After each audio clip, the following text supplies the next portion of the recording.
Hello, everyone, and welcome back to another episode of the Tetracast. This is RPG Site's weekly podcast where we get the site staff together to talk about our favorite genre of video games.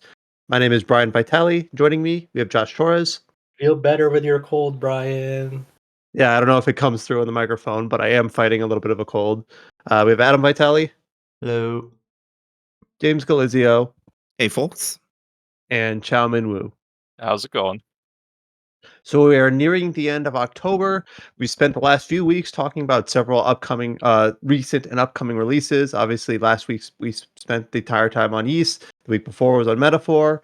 This week we're going to be talking about Romancing Saga 2: Revenge of the Seven. So, of course, this is the most recent remake, really, in this case, in the Saga series. We've seen a few of these over the last few years. Even this year, it's the second Saga entry. We had Emerald Beyond back in the late spring, and now we've got Romancing Saga 2. Imagine telling someone like 7 years ago, we're gonna get 2 Saga games in 1 year, like 2 new ones. Like, no way, that'll never happen. Yeah, it's been really crazy and fun to see the Saga. I don't know if Renaissance is too flowery of a word, but each year there's been something for Saga fans for like the last 4 years. It's been pretty fun, and as someone who was new to the series with Scarlet Grace, it's been cool to tag along alongside veterans like Josh Adam and others who have kind of wanted the series to be a little bit more in the limelight for a while now. So in the interest of the podcast, since I know I probably sound a little bit under the weather, luckily we're going to be handing the microphone off over to Adam and Josh to speak to Romancing Saga 2: Revenge of the Seven. It seems like it's doing very well. At least I know the Steam concurrent numbers have been very high, and just for newcomers to the series or veterans that are returning to the series, this seems like just a really interesting and specific, I don't know if entry point is the right word, but I'll go ahead and hand it off over to Adam to start out. About your thoughts with Romancing Saga 2. Now, I know you didn't review it for us, but I know you've played other variations of the game and you've put in a bit of time into the new remake. Just kind of give us your thoughts on it, where it sits with the Saga series, and in general, what your thoughts are on the game. Yeah, so first of all, in terms of our review was written on RPG Site by Scott White, and this game was basically explicitly being billed as a great place for newcomers to start in terms of presentation, in terms of quality of life, in terms of basically tutorializing and explanations, and it's not really tied to any other game in the series in terms of story. I mean, none of them really are, but this was something that I kind of felt. Almost every review on RPG Site for Saga has been written by someone who is a veteran of the series. But I kind of felt like for this time, we should have someone new try it out. Now, Scott had played like Emerald Beyond this year and maybe had dabbled a little bit in other games, but otherwise he hasn't really had a whole lot of experience with the series. And this was actually one of his kind of goals for the year too. So he was the one who reviewed the game, and he actually came away from it pretty positive. And he basically said he recommends this in a heartbeat. If you're new to the series, like he generally was, to play it. So the things that he really liked, the progression, the mechanics, which is a lot of people who latch onto Saga like these things in terms of how your party building works, how your class building works, coordinating your different characters and things like that. He was a little bit less enthusiastic about things like he wished the characters had a little bit more personality, which I get, because the characters in these games, they're not really meant to be like your buddies. They're more like units.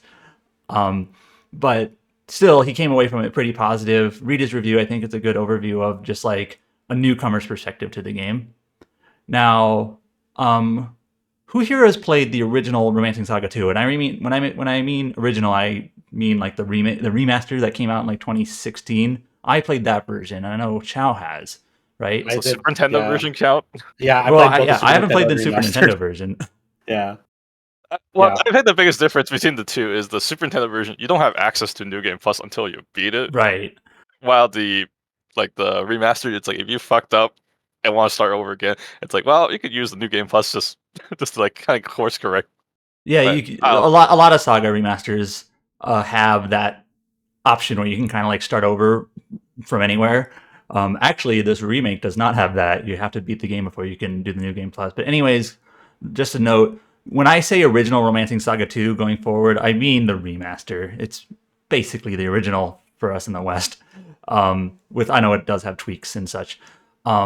So I played the original Romancing Saga 2 when the remaster came out 7 years ago or whatever it was.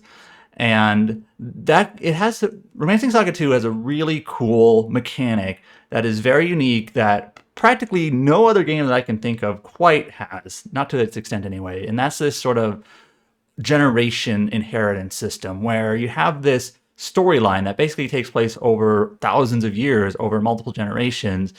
And so not only is it an open-ended game where you can basically travel in many directions on the world map and see various scenarios depending on which way you go.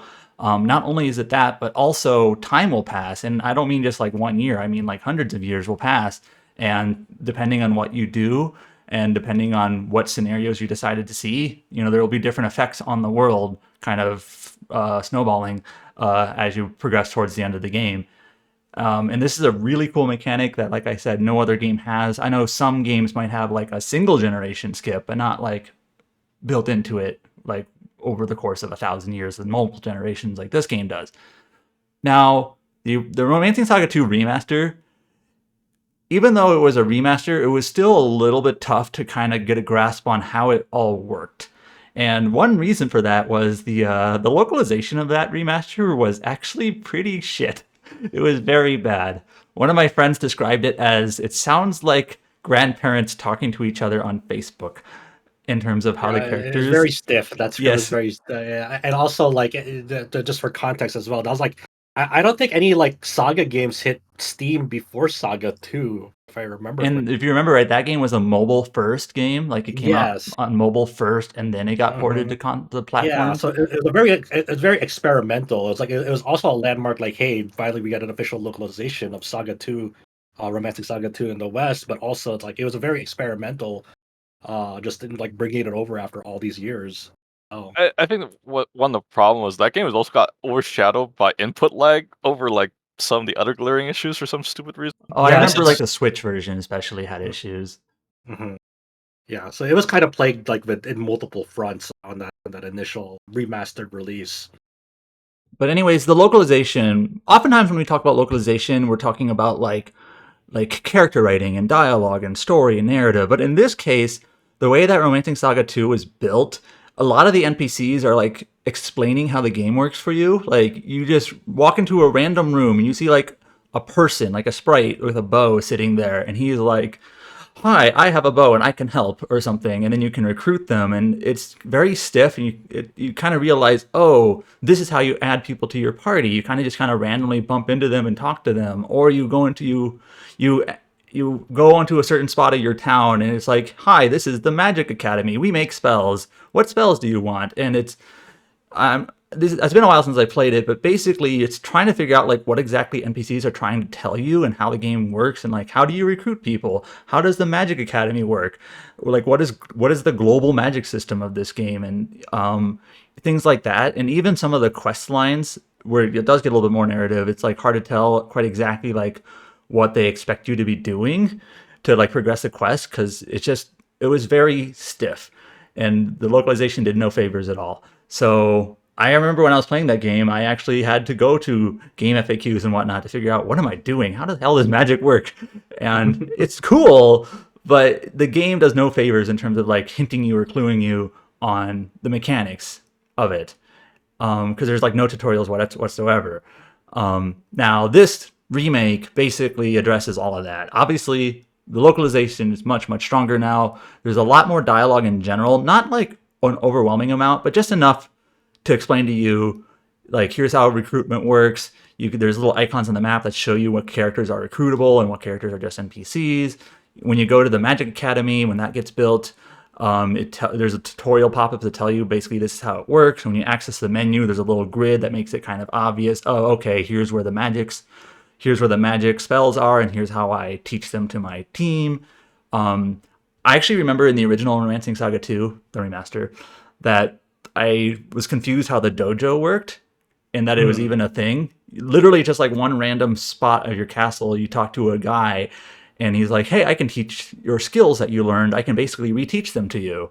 And it took me a while to find that because it's not like indicated in any way in the original game, or at least not very obviously. Where this game, there's just literally a tutorial that basically says, "Hey, you can go to the dojo." It's not called the dojo anymore, but that's how I think of it. Yeah, training hall, and that's how you can reteach skills that you've learned.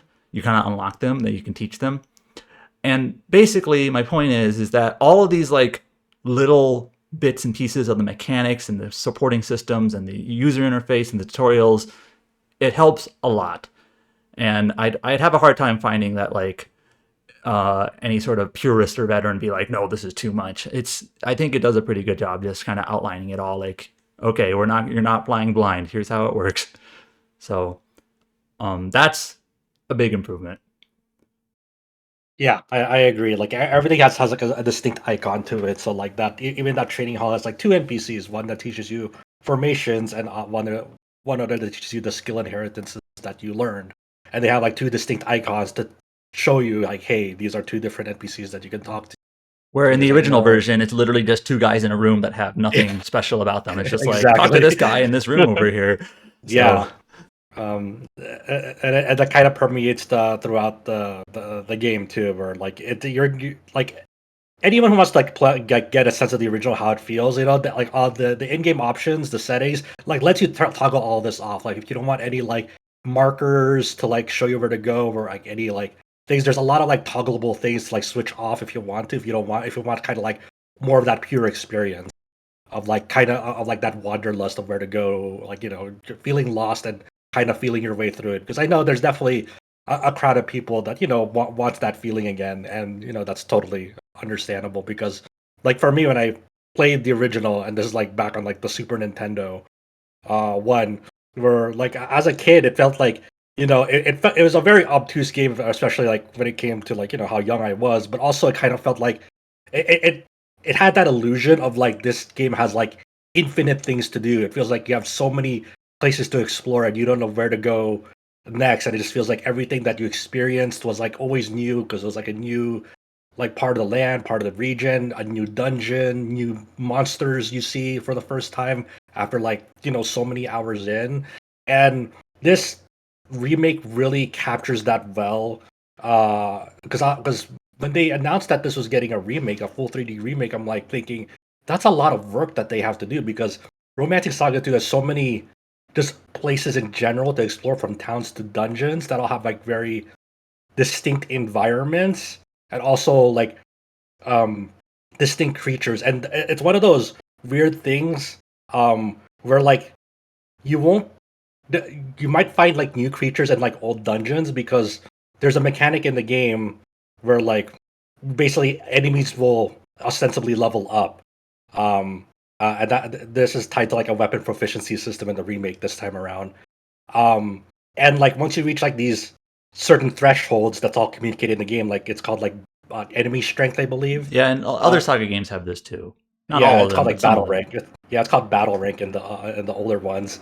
And like when you reach like certain levels of that, like you'll actually run into like new enemies in dungeons that you've already explored. You're like, oh my god, like I've never seen this enemy before.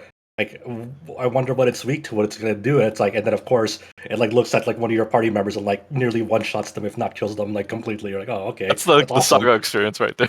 Yeah, exactly. And I know one thing that you can cynically criticize about these sorts of games, and older games maybe not necessarily have the best implementation, is that like, well, if enemies just rank up, then what's the point of like grinding? Like you want to avoid battles, and like it's anti-RPG. Like this is like bad design. But first of all, I disagree, and second of all, I think they've kind of fine-tuned this quite a bit in these more recent games. Like in this game, as I've been playing through it, you'll be fighting enemies, and then you sort of start to notice that you're not getting as many like tech points per battle, which we haven't really explained how those work yet, but they're basically how you get stronger. And then like suddenly enemies will rank up, and there's literally a number in the menu that tells you what your enemy level is, like level 6. Oh, now it's level 7. And enemies will be tougher, and sometimes there'll be new enemies. And then yes, the battles will be tougher, but you'll start getting a lot more tech points. So my experience anyways, I don't know if you agree, Josh, is like when I'm playing it and enemies have ranked up, like, sure, the battles are a notch more difficult now, but it's like, man, now I'm getting more tech points now. I'm getting even stronger. You know, it's that. Yeah, yeah. You feel that like that satisfaction. Yeah, there's a constant treadmill of satisfaction of self improvement in this game, where like you never feel like you're overpowering enemies too much, and but enemies also never overpower you too much. It's all, like I'm playing on the hard classic mode in this game, and it's been like a blast because you kind of have like this. Not every encounter is like a life or death situation, but you'll definitely know when you run into a crowd like 4 enemies. You're like, okay, I have to really think about like you have to be very tactical about how you want to carry out your turns, because there'll be some turns that like, okay, I really want to have these enemies stunned so I can disrupt their incoming action, so I don't have to worry about them this turn. And then you're constantly kind of doing this whole seesaw of like, I'm willing to have this or this ally take this amount of damage, and and since they're at a place in my formation where they're less likely to get targeted, I will not prioritize healing them right away, and I'll prioritize healing my tank first, and so forth. So it's never a point of like where the game feels unfair.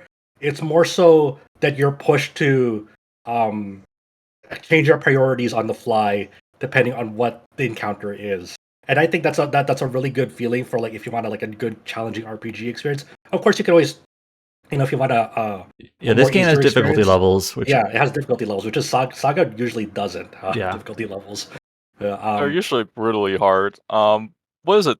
Isn't there like one more difficulty level that's even harder than the Super Nintendo? So version? when you first start the game, there are 3 difficulty levels. There's easy, normal, and hard.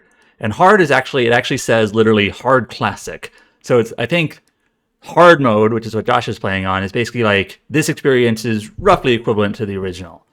Yeah. Now, there are 2 more difficulty modes past that. There's expert and romancing, but those are not available on the first playthrough. I believe you just have to beat the game once to get those.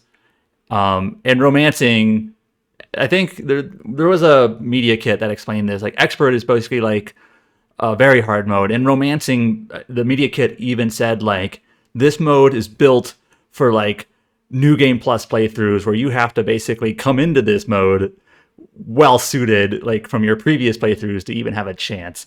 So it's like meant to be like, hey, are you on New Game Plus? Maybe your second New Game Plus? Try this mode out, because if you really want to keep a challenge. Yeah, So it's there. and the main thing, I think the main thing, it's kind of funny because I went to get check the Steam forums like a few times when this game is coming when this game came out, just to see what people roughly were saying about it. And it was interesting seeing that like even some people who like recently played the remastered original game was like, man, hard or classic mode in this game feels tougher than the original that I remember, and I just barely played that one. I'm like, that's really interesting that in some ways that this game feels like it's maybe more difficult than the original in that mode. Well, But I have a question for you. So in the original, I think the biggest problem is that if you ran away, the monster still gets levels up based on the counter number, right? And so you could probably save your resources if you just so okay, so we're gonna get into the weeds a little bit here because to answer that question, like the remake basically revamped and reworked a lot of those systems. Where I don't think number of encounters actually has much to do with enemy rank anymore. right. yeah. It's So I'm saying like, could you like save your resources like much more easier in this kind of case, even though it's sorta. So in this way, in the remake, enemy strength is calculated by like some sort of average of your weapon proficiency levels. So you have this thing called Imperial Standing in the game, and it kind of shows you a tally of like your current weapon proficiency levels. So how many levels you have in sword, how many weapon levels you have in spear, fist, etc. And it calculates this to give you bonus crowns or income based on encounters. So the more proficiency you have on average across the board with your weapons, the more income you're gonna get per battle. But also, the higher the average level is, that's calculated to enemy strength. So I don't know exactly what formula they're using, but basically, the higher average level you have across your weapons proficiency levels, the higher enemy strength there'll be. So it's not necessarily based on how many battles you run into, but since you're getting technique points from battles, if you're constantly um, going to battles and grinding like your weapon proficiency levels like actively, then that enemy strength will go up faster than like what it might usually be if you're like actively like getting weapon proficiency levels like consistently. To be clear, I actually have gone back and just this is the sort of game where if you talk about the larger structure of the game, once you get past like the opening sections of the game, you'll eventually get to a point where it's like, okay, I'm here on the world map and there's like 3 different places I can go. Like I can go over here to the country of, I believe, Cumberland and try to figure out their succession issue there, or I can go down to like the mines and figure out the mine issue there, or I can go over to the seaport and deal with the pirates and the things that are going on there. But there have been a few times where I'm like, you know what, I just want to get a couple of stats. So I'm just going to revisit an older dungeon and just like clear it out again. Just do a couple more fights, just get a couple more tech points. And like, yes, I might risk a rank up, but honestly, I'm actually kind of like looking for that. Like, oh, if enemies get stronger, then I'll get stronger, right? Yeah. So like, there's actually been times where I think it's a net positive. Like, I said this before, I think some people get like so paranoid, like, oh, I can't grind too much, they're gonna outpace me, but I don't think that's a concern. I think it's you don't ever have to really worry about that, especially this remake. I think it's like something like the less you think about it, the better off you'll be, because it's not like it's never gonna be to a point where like the game will totally bone you because every enemy feels like impossibly tough. You're never gonna get to that, I promise you. Especially because you're just like, you have a natural progression of gear as well, and like the game won't give you all the best stuff. Like it'll like, since it has a generation system, as a new generation starts, to have access to better equipment. So there's like, the game will never be like, oh, we're gonna screw you over because you have you don't have all the best equipment ready or whatnot. There's a fine balance to it where you always feel challenged but not overwhelmed. There's always gonna be like strategies that you can rely on, and as you're fighting tougher monsters and like kind of figure out different strategies, your party members will, learn new skills along the way. And I guess there's a good time to kind of get into like how you get skills in this game, because SaGa is, we've talked about it many times before, past SaGa games, but just like for anyone who hasn't played SaGa before, this is their first SaGa, or is interested in trying this, the way you learn skills in SaGa is basically like, if you're fighting tougher monsters in this remake, there'll actually be like a light bulb icon by some commands, and that means that there's a chance for your character to spontaneously like learn a brand new skill once you choose that battle command that has a light bulb by it, and that's called a glimmer. So they glimmer a new tech or spell or art or whatever from battle, and it's kind of interesting because like this light bulb has like kind of different states to it, where sometimes it'll pulse by some battle commands, and that means that there's a high likelihood that you might learn this new spell or skill from using this command. But it's chance as well. It's nothing guaranteed. It's just likelihood, but not necessarily guaranteed. And the likelihood gets more and more likely like the stronger you get. Like, for example, if you're using, well, this actually ties into how the stats work. So there are no levels. Like you don't go from like level 2 to level 3 to level 4, like for your characters. How it works instead is like your character will have like a proficiency with axes and a proficiency with swords and a proficiency with martial arts and whatever. And like, let's say their axe proficiency is 11. I think the key phrase that I use for SaGa is your characters get stronger through exercised use, which means if you want your axe abilities to get stronger, use axe abilities. You practice it, exercise it. You'll get better and better. You'll get more and more axe tech as you do that. And the higher your axe aptitude is, like that has a number. Like that can go from 11 to 12 to 13 to 14. I think all the way up to like 99. I think, and the higher that number is, I believe the higher likelihood of sparking certain skills. Like in certain skills, you have to have a certain proficiency to get them. So yeah, the more you use your axe, the higher your axe proficiency gets, the better axe skills you get. Each character, okay. There are many different characters that you can recruit to your team. You have your Emperor, who at the beginning of the game is Gerard. So he's more like a story character, and he's kind of like more set. But then every other character in your party, they have names, but you'll learn quickly that their names almost don't matter. They're not like characters. They're more classes. So you recruit a ranger or a heavy knight or a light infantry or I think it's called like a court mage or whatever. And each of these classes will have, first of all, they'll have a different proficiency towards different weapons.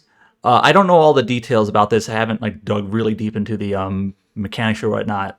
While you can give a court mage an axe, I have a feeling they probably don't level up axe too well compared to like other classes. You can do it, and they will level it up. I think certain classes are more suited to certain weapons than others. And also each class has an ability that they learn. And this actually is unlocked a couple of hours into the game. Where the ability is can be some various thing. Like for example, there's the thief class. Actually, are they called thief or something else? But the thief-like class has an ability that you can gain more items after battle, for instance, just as one example. So different classes have different like ways they contribute to your party and your build. And then when you move forward in generations, like when you go through a generation skip, you have to like reset your party with your classes. They're going to be new characters, and it's kind of amusing because they all like sort of like look the same. They're slightly different, which is how it looked in the original version too with the sprites. But He's got a different haircut. Basically. Yeah, exactly. Like you're like, oh, you're this generation's thief. You look like your great grandmother, sort of. But anyways, so that's how the classes work, and this ties into the stats, which ties into the skills, which ties into the glimmers, ties into the equipment. It's honestly just a really robust, mechanically sound game.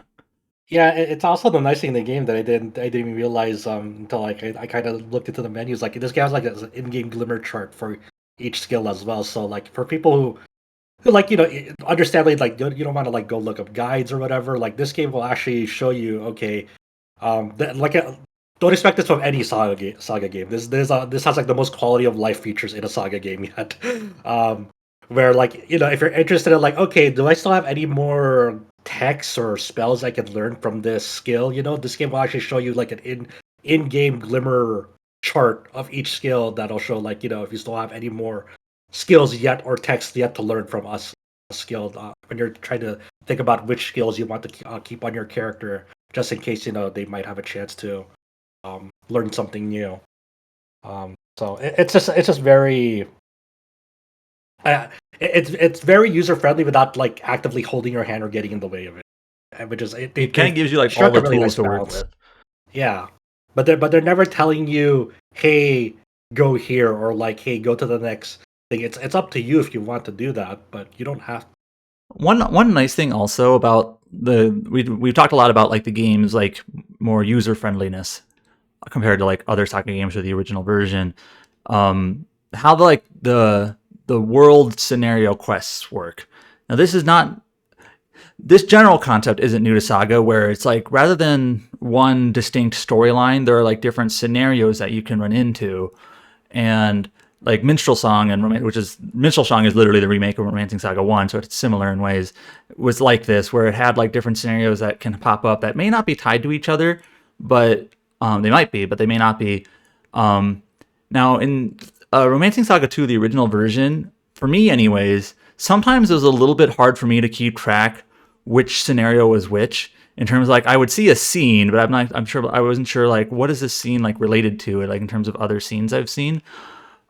This game has like a quest log, and it's a little bit handholdy, just a hair, but it just kind of keeps track of like those examples I gave earlier. For example, like the Cumberland succession problem, or the pirate problem, or the mine issue that people are having, where like monsters have taken control of the mine.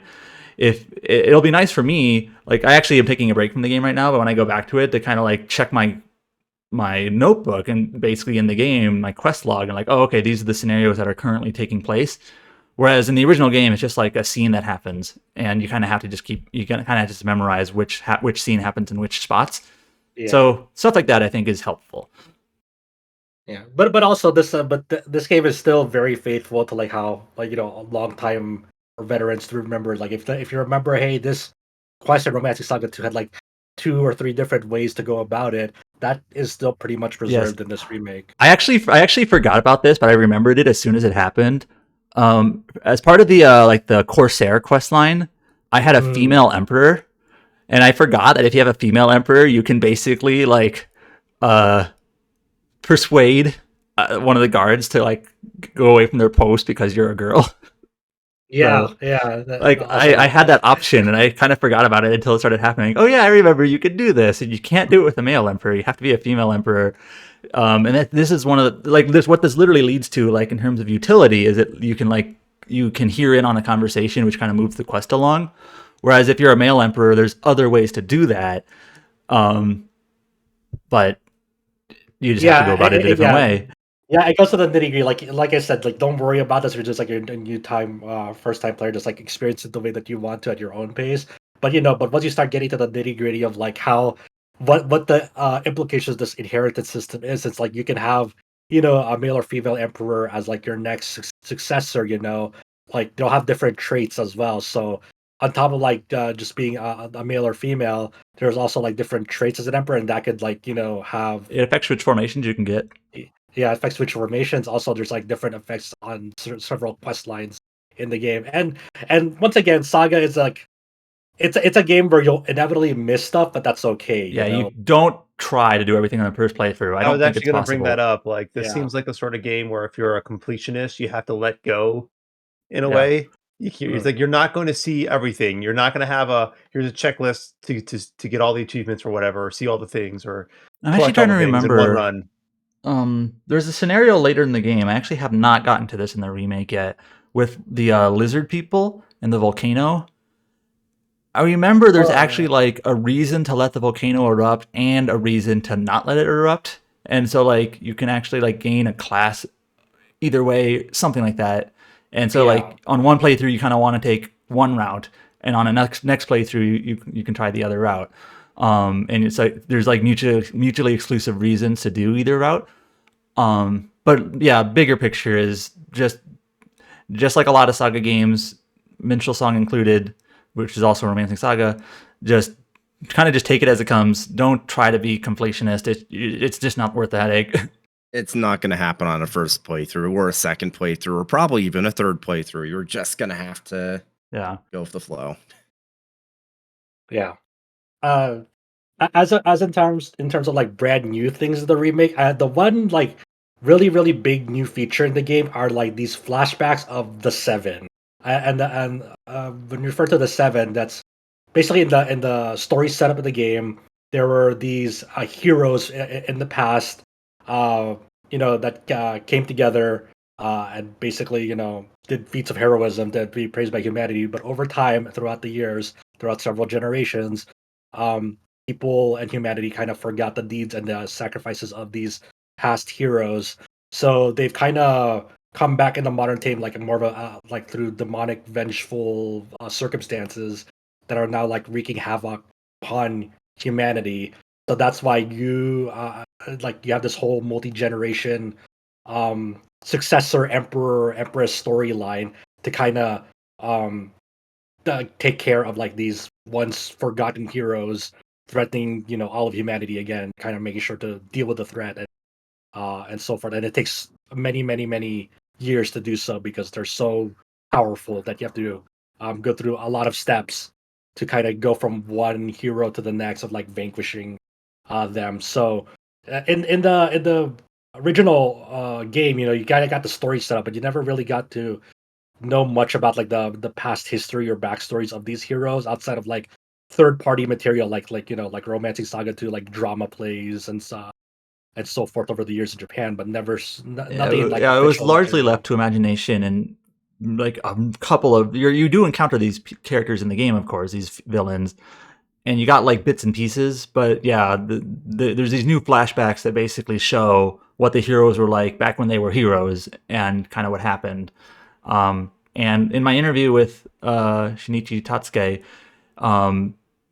he didn't say explicitly, but basically Kawazu, who was the original writer and creator of this series, basically had input on the worldview. So I'm sure this is all supervised, like creation, basically fleshing out the story. So what I've seen so far, it's kind of cool to kind of see these characters, because this really is like, as far as the story goes, like the meat of the story is what these heroes, like the villains' story, what caused all of this to happen.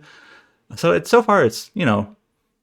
neat to kind of see it from that perspective. Yeah, it's an interesting narrative like perspective setup because most if like a lot of other RPGs you kind of see the story unfold through your main characters' eyes and their personal experiences. While in Saga, the Romancing Saga 2, the protagonist and the way your understanding of the narrative is more so through the lens of the Seven, the antagonist. You're just a means to an end, but in terms of like pushing the overall worldview and like what the actual like kind of real revelations of the storyline are in Romancing Saga 2, that all doesn't really correlate with you as the protagonist or the Emperor Empress. It's more so to what happened to the Seven to get them to this point, which is an interesting narrative setup for it.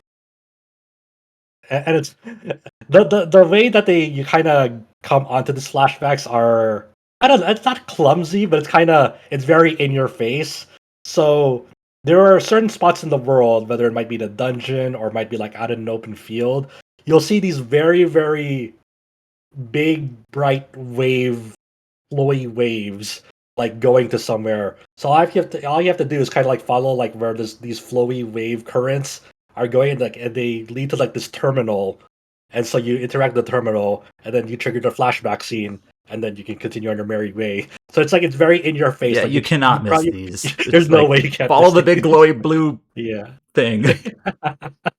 So that was funny the way they kind of put that in your face, like don't miss these. But you can. I mean, Now, we haven't talked a lot about combat specifically. We've talked about a lot of the supporting mechanics, but combat itself, it's turn-based. I know other Saga games are more like round-based, where you set up a series of abilities and they kind of act out in sometimes in a round or a timeline. This one, there are like rounds in a way, but it's really individual turns that you get. So there's a timeline on the top, so you can kind of see when enemies are going to attack, which kind of helps, like, okay, there's going to be 2 enemy attacks in a row here, I better heal up or what have you. It's a great looking game. It might be the best looking Saga game. So, and battles are fun. The music is great.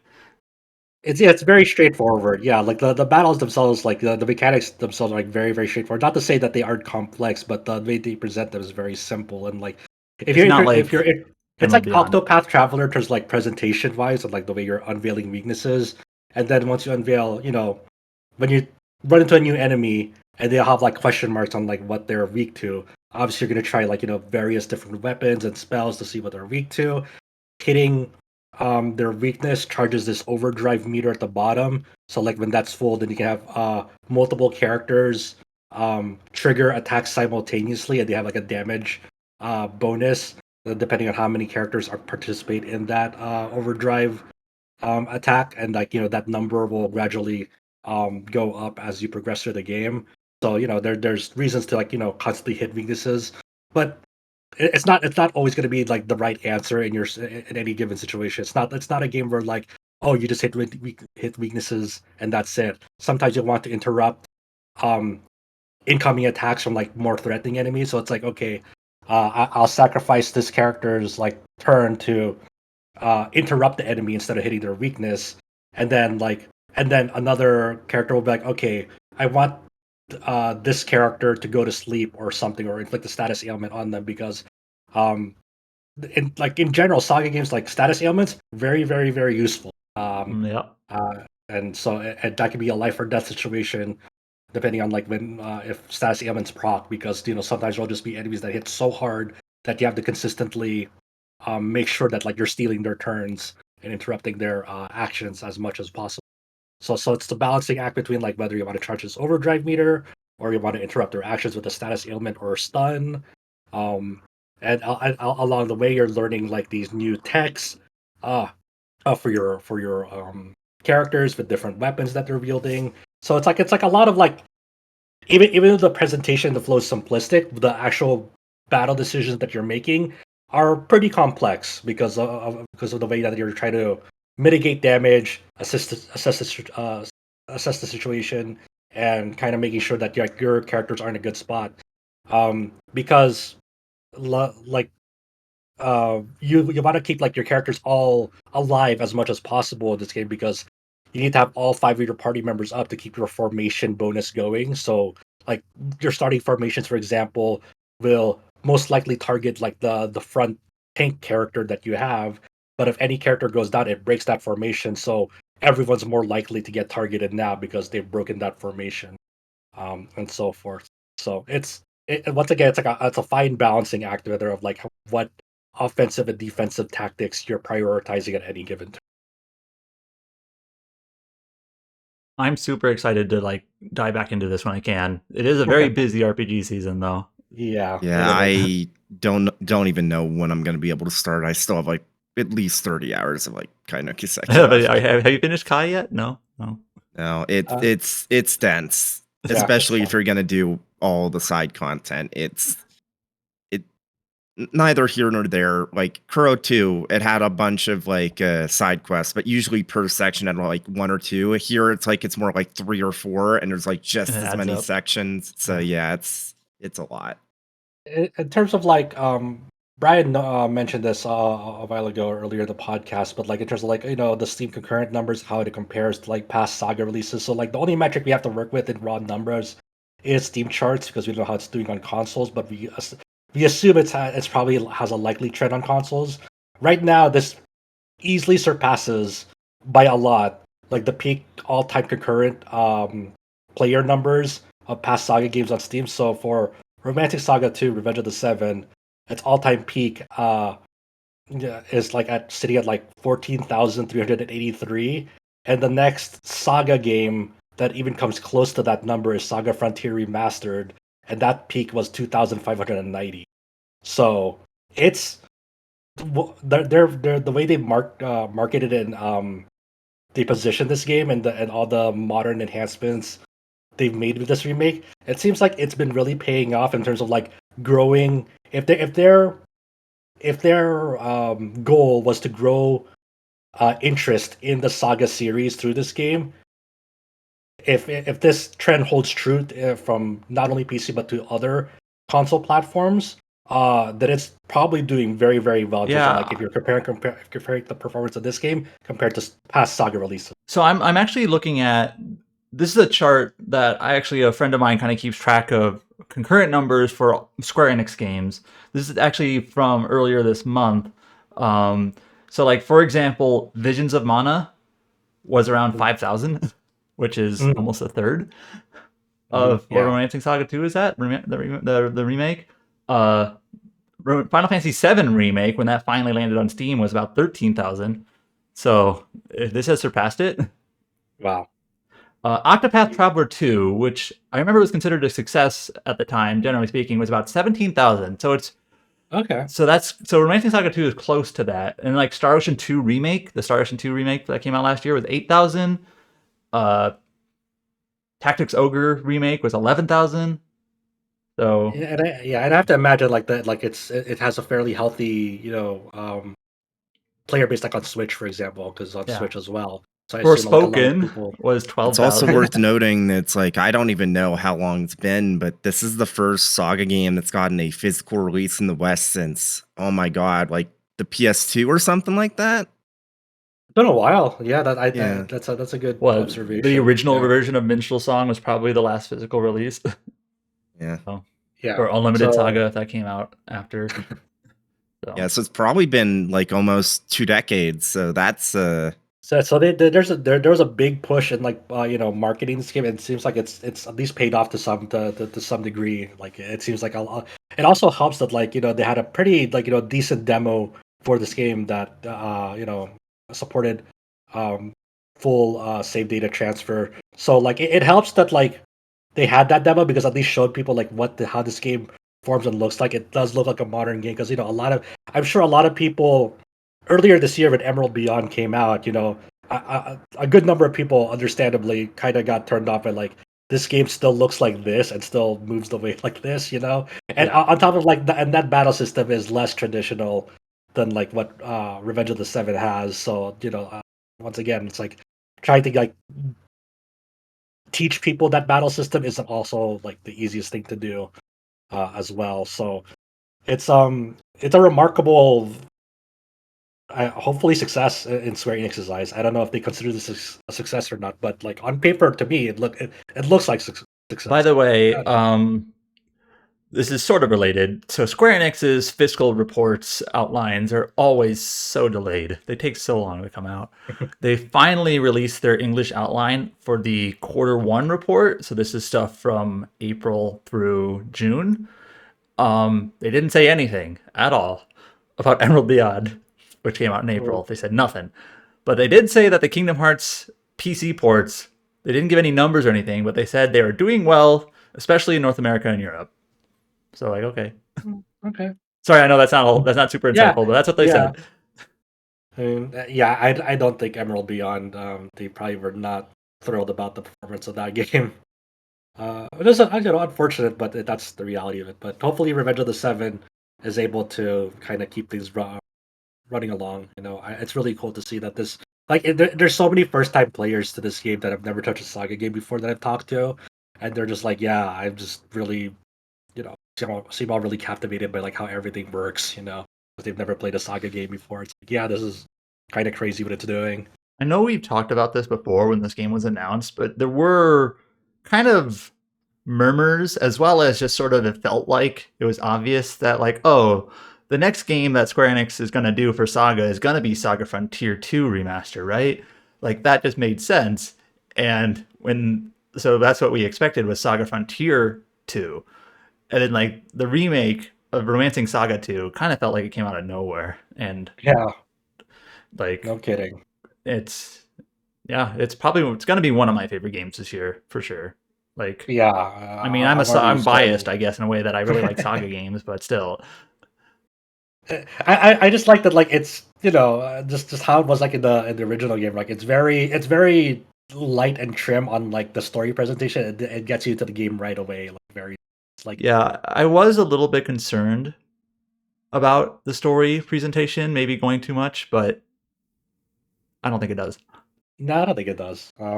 Like the most you'll get is like the Leon, the Gerard, and then after Gerard, you're good to go pretty much after the first real succession. So it's just a really good game to just like pick up and play. Like, hey, I want to play this game for like a couple of hours today, knock out like maybe 2 or 3 dungeons, and then pick it and then set it down and pick it up again. It's like a very good pick up and play game, which is something that I wouldn't have really thought of in Romancing Saga 2, but they've done it in a way that like it definitely accommodates that playstyle. I must say I'm definitely a bigger fan of the demo transfer paradigm over the pre-purchase and play early paradigm. So I hope that sort of continues and goes forward. I made this joke last week or maybe 2 weeks ago, but we're getting more and more and more demos for lots of games. It feels like half the RPGs that have released in the last couple months have had a demo, if not more. It kind of feels like the shareware era is back, where it's like, hey, just try out the start of the game for free. If you like it, buy the rest. I really hope that's like kind of having like a positive impact on like just behind the scenes. Like if we release a demo with save data transfer, that means more sales. Hopefully, that's where the trend is going, and that's like the big takeaway from people. Yeah, and from companies. Like it's really needed, even more so than like the past, because like games are only getting more expensive, and not only that, but there's more games than ever. So it's hard to prioritize with like which game you'll have a good time with, and demos really open up that gateway for that. Yeah, like, and we've even been saying ourselves, like internally, it's just like there's actually too many RPGs this year. Like we do this as our main, well, as far as like which games we play, RPGs is our main thing, and we do not have enough time for everyone to play every RPG, not even close. And it's only going to get worse in the next couple of weeks, and we're lucky that most of us don't have to play Fantasian, which is a 60+ hour RPG, because we already did. Long. Yeah.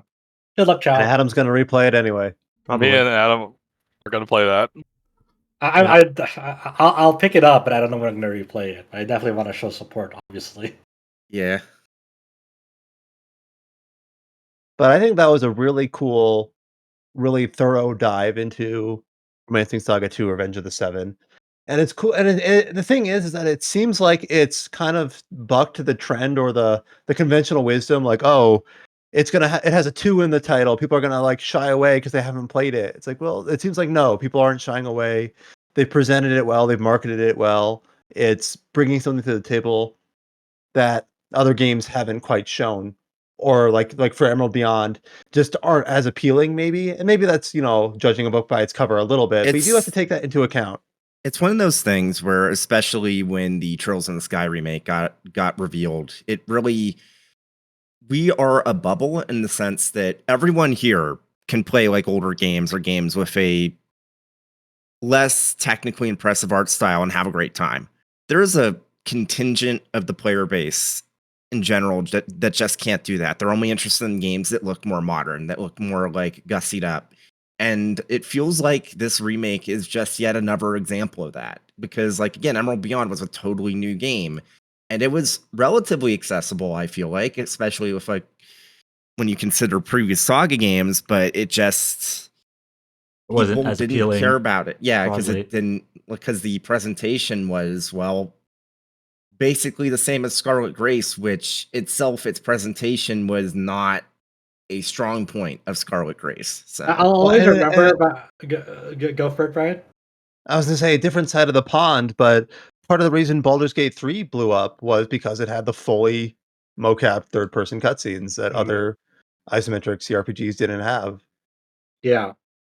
I'll always remember the one of the first video clips that went like viral for Emerald Beyond is it was for I think it's called the Diva, the robot Diva lady.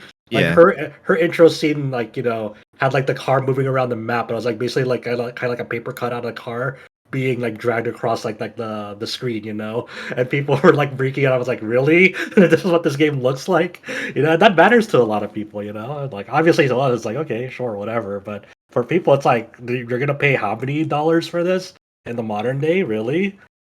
So that presentation a lot matters to a lot of people, and I get it. We somehow went through this whole conversation and we didn't mention, although we have mentioned this previous podcast, that like this game is developed by Zine, I think is how it's pronounced, who is the Trials of developer Mana behind remake developers. Yeah, Yep, as well as Paranormasight. And Yeah. Trials of Mana remake, I think is pretty good. Maybe not excellent, but pretty good. But I still think like this pedigree that they're kind of building is off to a good start. I really hope Square Enix continues to like partner with them, continue a healthy relationship with them, because if we're getting stuff like Romancing Saga 2 remake and Paranormasight, like, goddamn, please, continue doing what you're doing.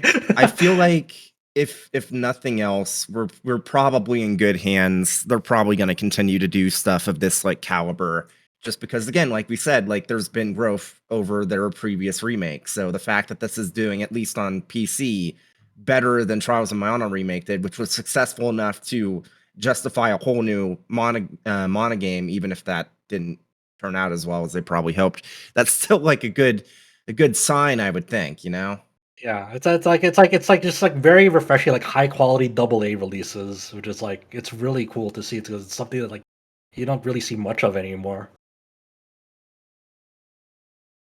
Like, I know the context is different. This is not a fair comparison, but the fact that Romancing Saga 2 and Final Fantasy VII Remake had the same concurrent numbers on Steam, like they're obviously the contexts are very different, but it does just show that Zine is punching above their weight in terms of relevance, Yeah. going toe to toe with like Square Enix's Creative Business Unit 1 in that sense.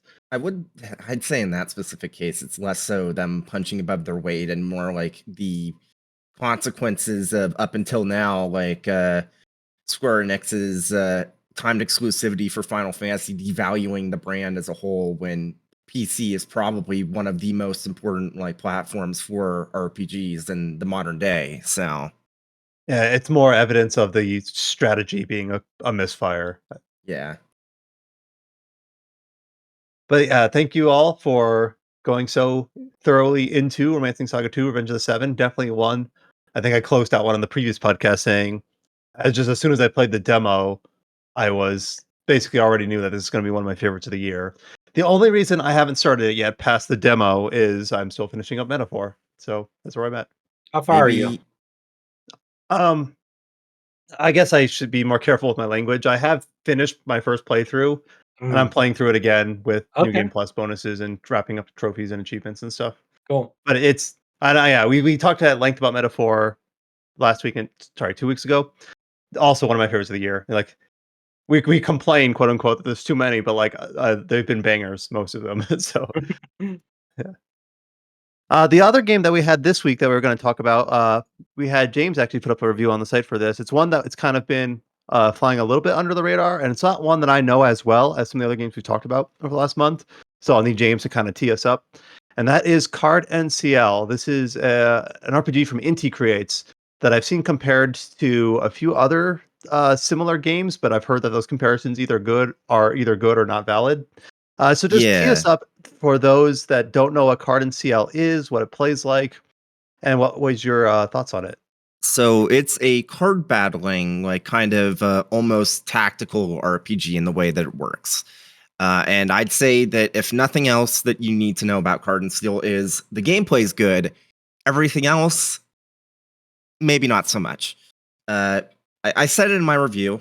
I demoed this at Anime Expo and I had a great time at the demo. I was really impressed with the gameplay and I was like, oh yeah, maybe I'll check this out. I'll give it a look. And unfortunately, everything else besides the gameplay feels incredibly underbaked in this. Like a lot of the game's charm is the fact that it's like a bunch of references from Inti Creates other like IPs and also some made up IPs that may or may not be real in the future, considering one of them they also made into its own game. So it's a question mark whether or not like these fake IPs are just them kind of like trying out if people like the idea they came up with and then they can expand on it later and make it real.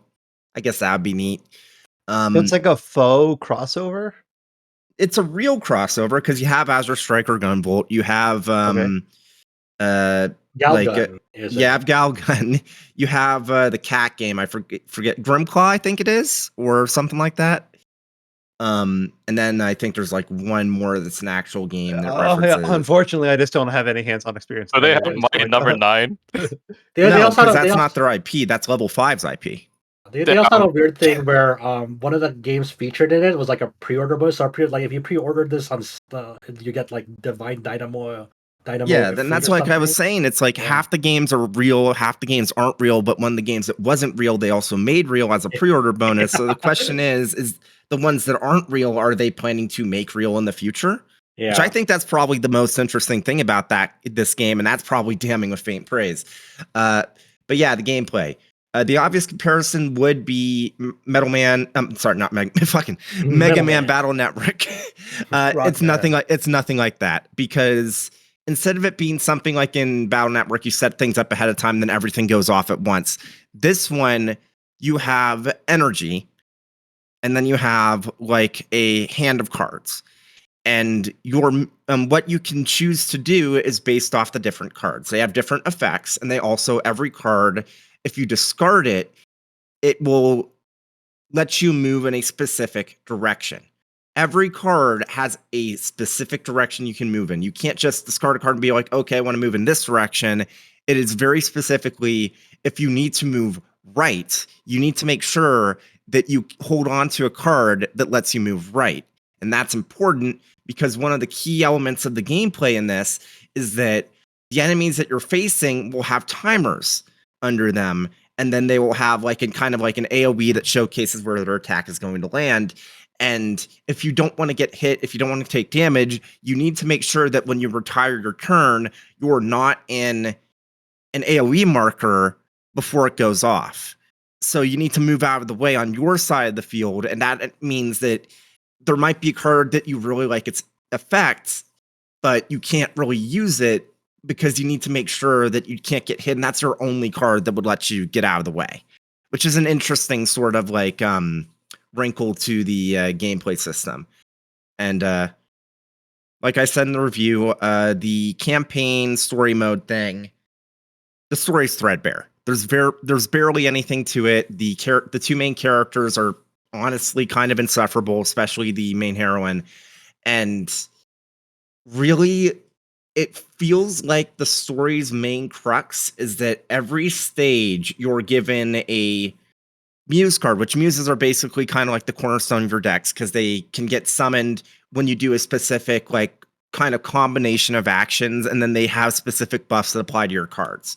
So it's you get a muse in your deck, and it's like, okay, this is what you're going to want to base your play style around. This is what you're going to want to focus on in the cards that you find and what you try and utilize. And it feels like every mission, instead of it being an actually like an actual like focus on a story or anything like that, it feels like more like a tutorial for here's a specific type of deck that this stage is going to be based around. So as you're going through it, to be successful, you need to learn how to play this type of deck. And this game has multiplayer like PvP if you want to do it. So it feels like instead of this being a proper like RPG or even roguelike RPG, it feels like they had a really, really good idea for a card battler. I'm not going to dismiss that. I think the gameplay, again, if you do like the idea of this game conceptually on a gameplay level, play it. It's really good. But if you wanted something that was a bit more fleshed out, like an actual story, an actual like every level looks exactly the same. Like legitimately looks the same. The dungeons are the same like gray monotone tiles. And the only thing that's different is the background, which by default is just like a random PNG that's supposed to represent the game world you're in. And then when you're in battle, like you have characters from that game, and that's it. Okay, so I get it. So it kind of feels like, instead of like instead of feeling like you're kind of customizing your own like set, like gameplay deck, like throughout the campaign, like it feels like you don't have control over it because it feels like every new stage or mission is a tutorial for a themed view deck that pertains to that property that they're representing. Yeah, not even necessarily that property, because like usually the muse you get is from the previous stage you did. Okay. And then there's cards you get to kind of it's kind of hard to explain. Yeah, I get it. Yeah. Yeah. So, but I mean that sort of feels like a misfire because I think like you said, like the gameplay itself, like the flow of it seems interesting. Where it almost seems like almost a Slay the Spire-esque take to it. But imagine like if say Slay the Spire cards had like a positional grid element to it. So like like cards correspond with a move, so you have to make sure that like you're storing like some cards to be able to pivot to other tiles if need be. So you're making like interesting decisions in that manner. The only other thing that like I've noticed from like people who've played the game is like it kind of like your tolerance of like the theming or tone of the story is like it kind of lives and dies by like it's very inspired by like otaku culture. Yeah, it's very inspired by like otaku anime culture style theming. It's very over the top. And and it corresponds to that kind of humor and culture and style, and everyone plays it very very straight, very straight. It's like I didn't even really want to say anything about it in my review because that's just asking for trouble. You know how it goes. But the story is threadbare, and what's there is just basically the main heroine. She fully exists to titillate. That's like not even an exaggeration. That's like 70% of the screenshots I see in this game. It's like if it's not Josh, I need you to understand. Very early on, like after you finish like the second or third level, she'll be like, "Hey, I want to support you. Do you want to lay your head on my lap?" And then there's a dedicated button to just change the like background of the menu for where you're looking up at her tits because you're laying on her lap. For like, it's really. That's immersion right there. Yeah. Yeah, I mean, we sign up for. Yeah, so I was like, all right, where do I buy this game? Well, at least it plays it straight, I guess. Like, if it's gonna do that, at least just do it. Don't. It's fine. It's totally fine that it does that. Yeah, there's nothing wrong. Like, if you're into that, there's nothing wrong with that. It's just like it. I had a different impression of. Yeah, I get it. The only outlets that are kind of like poor about this game, or is it? No, I mean, I know Jenny at Silicon Era also reviewed it and had similar thoughts to me. I think the score was a bit higher, but like reading the review, I was like, oh yeah, similar thoughts. Yeah, But I think it all just come down to like what are you willing, like what do you prioritize more? If you really only really care for the gameplay and are willing to like dismiss everything else, I think you'll have a good time. But if you're looking for like an overall well balanced package, maybe not so much.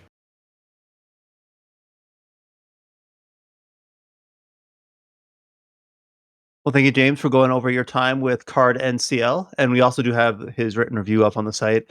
And then, as a reminder, we do have Scott's review written for Romancing Saga 7 up on 7-2, Revenge of the Seven. Saga 7. We have 4 more Romancing Saga games. Sign me up. Up on the site as well. We do also have one more game review on the site. Yakuza Kiwami finally made its way to Switch, and we had Mikhail, who's new to the site, write up a review for the Switch port of Kiwami.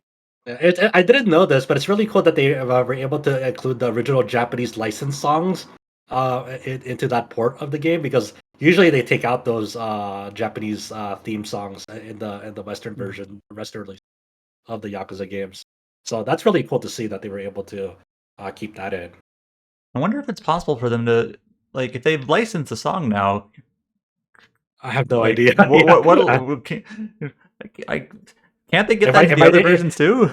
It might be like different negotiations. It might be like different negotiations, and frankly, if I was Sega, I wouldn't even bother trying to negotiate for PC, since there's been those mods to just put them in since forever. So it's like, why spend the money on that when the people that actually care have already modded it in anyways? And no one's gonna come back to like the PlayStation version, be like, oh, they finally added this. I'm gonna go do a replay on PlayStation. Yeah. I don't. Really Hell, think the many people who will do are that. even aware that the track is different is probably narrow. Yeah. I remember back when Kazuma contributed to RPG site, he would go over like some of the changes, and some of the changes for some of the games are really quite bad. Like the backing track, I believe Yakuza 2, where a very key scene happens in Sotenbori, is completely changed and for the worse. But there's a couple opening songs, I forget which game, I played like 7 of them in 2.5 years, where it's like actually the replacement songs a bop too. But it's good to have the option, good to have the original, and that way you can see it, as it was intended when the game was developed. I think of like Yakuza, yeah, I think if Sega were to like was bringing over the Yakuza games now, I think they would try to preserve that as much as Right. possible, as as shown by this new port. Anyway, like you were saying, Brian. Speaking of Yakuza, I'll give it. Go ahead. Okay, so I last night on Friday, several friends and I sat down and watched the first 3 episodes of that Like a Dragon: Yakuza Amazon Net TV series. Not to be confused by Yakuza: Like a Dragon. That's a whole separate thing. That's a video game, not a net series. So this new live action adaptation, the Sega heavily marketed this. RGG Studio obviously heavily marketed this as like, hey, I don't know if they marketed this the first time, but this is definitely not the first time that Yakuza has been adapted to a live action setting. There was like an old, like Japanese film, I believe, adaptation several years ago, and that was more about Kiryu's childhood in the orphanage. I forgot exactly what it was called in Japan, but I know that had at least one other live action adaptation before this Amazon series. It's very strange, and I wouldn't say it's good based on these first 3 episodes. I'm still gonna make the commitment to finish off this series when the last batch 3 episode batch hits later this week. But the story setup is I don't know how to. It's sort of a mix of the first Yakuza game. There is some narrative elements that are a little bit like that, but it also has like not necessarily a Yakuza 0 plot line, because it constantly switches back between 1995 and 2005, and the story begins when Kiryu is in prison in 2005, about to get released. It flashes back to 1995, and here's where it gets very different now, where Nishiki and Kiryu are still growing up in a Sunflower Orphanage, and they're growing up with Yumi and a new character in this game named Miho. So you have that. So a lot of the 1995 flashback portion of this TV series is focused on the relationship of these four of Kiryu, Nishiki, Yumi, and Miho. And at the very beginning, they have like this. They're uh, executing this plan to steal money so they can like kind of get freedom from the orphanage because they're tired of like being at the orphanage and they want to like have enough money to like kind of forge their own make something out of their lives. Essentially, but what they didn't know is they stole from the Yakuza and it's from the Dojima clan. So obviously they get caught and they're sent to the Dojima clan headquarters along with Kazuma. Like in the games, like because Kazuma's like the ostensibly the father of Kiryu and Nishiki from the orphanage in the games. So Kazuma's trying to take the fall, but but the Dojima clan's not having none of it. They want the four of them to take responsibility of like stealing from them. So this is where it gets even more strange. So in order to try and take the fall for everyone, Kiryu is like, "Let me join you," and they're not involved. It was all my plan. So let me let me join you. And he's like, "Okay, well." Dojima's asking like, what are you gonna what are you willing to do for it?" And then Kiryu's like, "Let me become the dragon of Dojima." And I'm like thinking, what the fuck? That's like that's definitely like not a thing like in the game. It's like because like Kiryu actually becomes the dragon of Dojima. So like, I heard based on someone else reputation. explaining this. So I've not seen the show, but I Uh-huh. heard someone else explaining it. Like, gee whiz, Dad, I want to become the dragon of Dojima. First of all, that is a title that Kiryu ends up like Becoming taking, like he earns but it. he Like, never, I don't, he, never, ne- he never I refers don't to think himself. he ever refers to himself as it. And he's the type of character who would not care. Like, Yes. Yeah. anyways, So so it's like, okay, what does that mean? So apparently in this TV show, the dragon is like a legendary like underground fighter. So he wants to like prove himself to the Dojima clan by earning that title through like an underground, fights and whatever and so forth. So so it starts chronicling like it's not necessarily Kiryu's rise in the underworld through like fighting because he kind of gets his ass kicked in like the first fight, and it's like it results in a double KO with like this boxer after some desperation and so forth. But this whole flashback thing is basically how the relationship of these four change over time as Nishiki and Kiryu end up joining the Dojima clan and therefore the Tojo clan in general.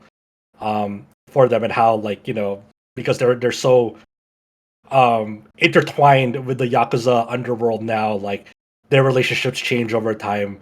And it's kind of hard to follow in the TV series as you're just watching it normally because it constantly flashes back between 1995 and 2005. There's like almost no rhyme and reason. It's very constant between the post time skip and pre time skip of this. So if you're not paying attention of like what's happening on screen or like what when those transitions happen, like you'll see like a notification of like 1995 and 2005, like of the years changing. But if you're not actively paying attention to that, it can be very hard to follow. Yeah, maybe I need to watch this for myself to get a better grasp of the plot as you're explaining it. But it's not incomprehensible because it is kind of incomprehensible. It's striking to me how in the last couple of years, we've gotten some really quite good adaptations of video games as both movies and, crucially, TV shows. And it feels like a Dragon was prime to be a good adaptation. And everything you're telling me is like, man, they're not even getting to like the character assassination. If you're trying to equate like, oh, did they at least do like did the picture Kiryu well? It's like no, like don't even try to like compare them because it'll just upset you more. Like the Kiryu in the TV series is really nothing like in the games. It's like even if they're trying to depict like a younger Kiryu, like almost Yakuza 0 era esque, he's still nowhere near as stoic or as wise or as badass. Right? He's very bratty as a kid. Very very just a lot of rash decisions. I wouldn't blame that on the actor because the actor asked the director. I'm not blaming the actors. I think the actors in general are like good. The only actor that's like a big mismatch that I do not like is Saejima. So it's like there's Majima and Saejima that do show up in the pre-time skip part of this. And for some reason they're kind of taking orders for Dojima. I don't know why, because they're not supposed to. They're not part of that family. But anyway, they're acting under the orders of Dojima or be some sort of negotiation. But the actor for Saejima is like nowhere. He's like tiny. He's not nowhere near his build, and he just like doesn't look like Saejima. He looks like he kind of almost has like the hairstyle in terms of like before he became bald or shaved, but he's like nowhere near built. It kind of looks like a bitch compared, like But you know what this tells me? It sucks. It sucks. You know what this this is just reminding me of the worst types of adaptations where a team gets a hold of an IP and they very specifically don't want to be compared to the original, so they try to make it their own. But because they're also trying to be beholden to the fact that it's still an adaptation in some ways, it's just the worst of both worlds. Yeah, exactly. Like I was willing to accept, like, okay, it's trying to do its own thing, but it's also trying to be like the first Yakuza, because the post time skip, it starts getting a little into like some of the narrative setup of Yakuza 1, where you do see Haruka, and like they introduce this they kind of have like a new thing where like Haruka is not Yumi's daughter, and she's the daughter of Yumi's sister Aiko, and Aiko's a new character in this one, and Aiko is relevant is because she's behind one of the perpetrators of the 10 billion yen being lost, and it's being, and obviously the Omi Alliance suspects the Tojo clan, or at least the Dojima clan, of doing it, and one of the perpetrators of that heist was Yumi's long lost sister, and Yumi's been trying to find Aiko for years, so it's kind of her like arc. So it's getting like into like really weird entangling territory of like, it's sorta like kind of tries to mimic the narrative beats of the original game, where here you post time skip does find Haruka at a place where that's like been like being assaulted by thugs, and like he rescues her out of there. But Haruka is not really an important character at the first 3 episodes because she's not directly linked to the 10 billion yen. It's more so Aiko, her mom, instead of Haruka, because Aiko's still like alive and Yumi is there also. So Haruka is not even like a real narrative character or an important element in this TV series so far in the first 3 episodes. And there's very, very little interaction between Kiryu and Haruka. Kiryu basically rescues Haruka, and the very next scene goes to Yumi's place and drops off Haruka. And that's it. That they have very little interaction with each other, really. So it's also kind of weird in that way, where it's sorta trying to mimic some very, very light narrative beats of the first game, but totally is in a totally different context and a totally different way, and it's like it's so far removed from like how the original played it. So I'm not even necessarily like mad that like it's trying to do its own different thing. It's kind of wish it just like decided to like do just everything different instead of trying to mimic something from the original game, and there's also, on top of like, even if you were to separate this series completely from the games, and you're willing to make the mental leap that like, okay, I will not compare this to the original game. These are just like completely different people that just share the same names of the same people in this series, but are totally not related at all. It is still kind of a disaster from a production standpoint, because the audio mixing is all over the fucking place in this series. Like there are many scenes that are like very, very jarring and loud, and like some of the audio bleeds over to the next scene abruptly, and before it like cuts out completely. It's like very not intentional. The lighting is very inconsistent. They also like to for the early parts of the time flashback or pre-time skip era, they like to employ the fucking piss filter that Hollywood likes to use, like whenever it's trying to depict like a South American scene or whatever. For whatever reason, it just sounds like a piss filter on Yeah, I know those. exactly what you're describing. Exactly. Yeah. And it was like, okay, it's kind of weird because like that's not even consistent with like any of like the pre-time skip stuff. If you're trying to show that's like a from like an old era, it's not there's not even any theming to it because it's not consistent. They kind of abandon it like very fast. It's just like randomly there. Oh, the way you describe this series, it sounds like the Resident Evil movie, like the first one. It's like it takes like elements from the games, and all of a sudden it completely butchers it. It just goes off like And this. At least the very Resident Evil movies have their own like identity by the end. Yeah, At least they had their identity, and they also were just like entertaining to watch, like from an action choreography the standpoint. fact that The that I choreo, can the even action tell, scenes yeah, in this game like kind of sucks too. yeah, the So fact I can even tell you like one specifically like noteworthy thing that the Resident Evil film universe has done, like the laser hallway that cuts people into fucking cubes. And it became Yeah, it's like part of games.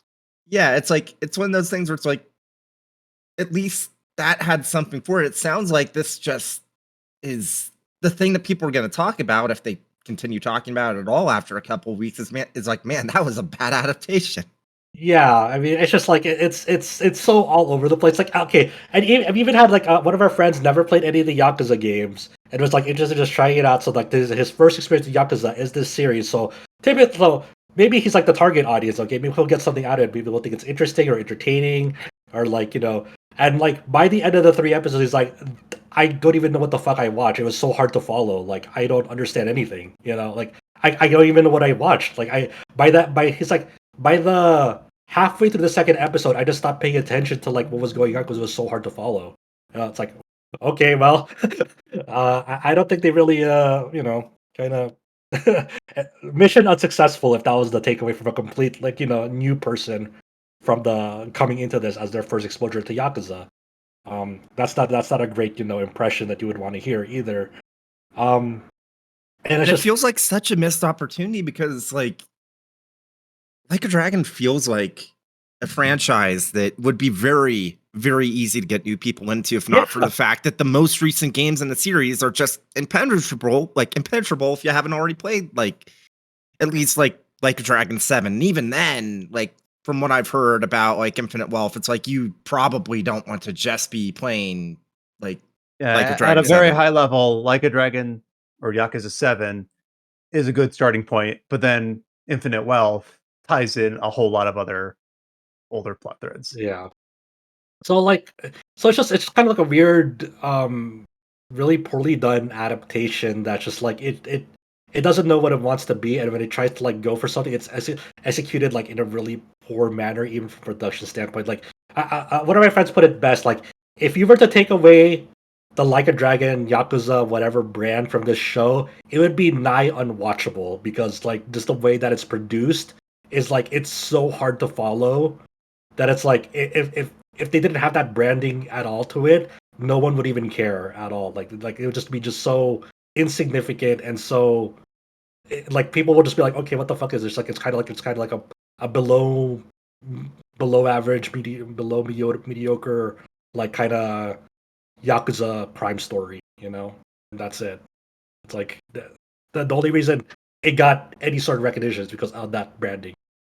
Man, There's nothing else that really like. There's nothing that really redeems it, or nothing Well- else that really makes it stand out apart from that. Sega is very lucky that hopefully in this time next month, or I don't know the exact release date for it, but they're probably going to be very happy that the most recent adaptation that people are going to be talking about in a month or so time is not this TV series and rather the Sonic movie that everyone's excited for. yeah. I'm sure they're hoping that like people kind of forget about this really quickly whenever it is done. But I will give the last 3 episodes a shot. I mean, I'm here.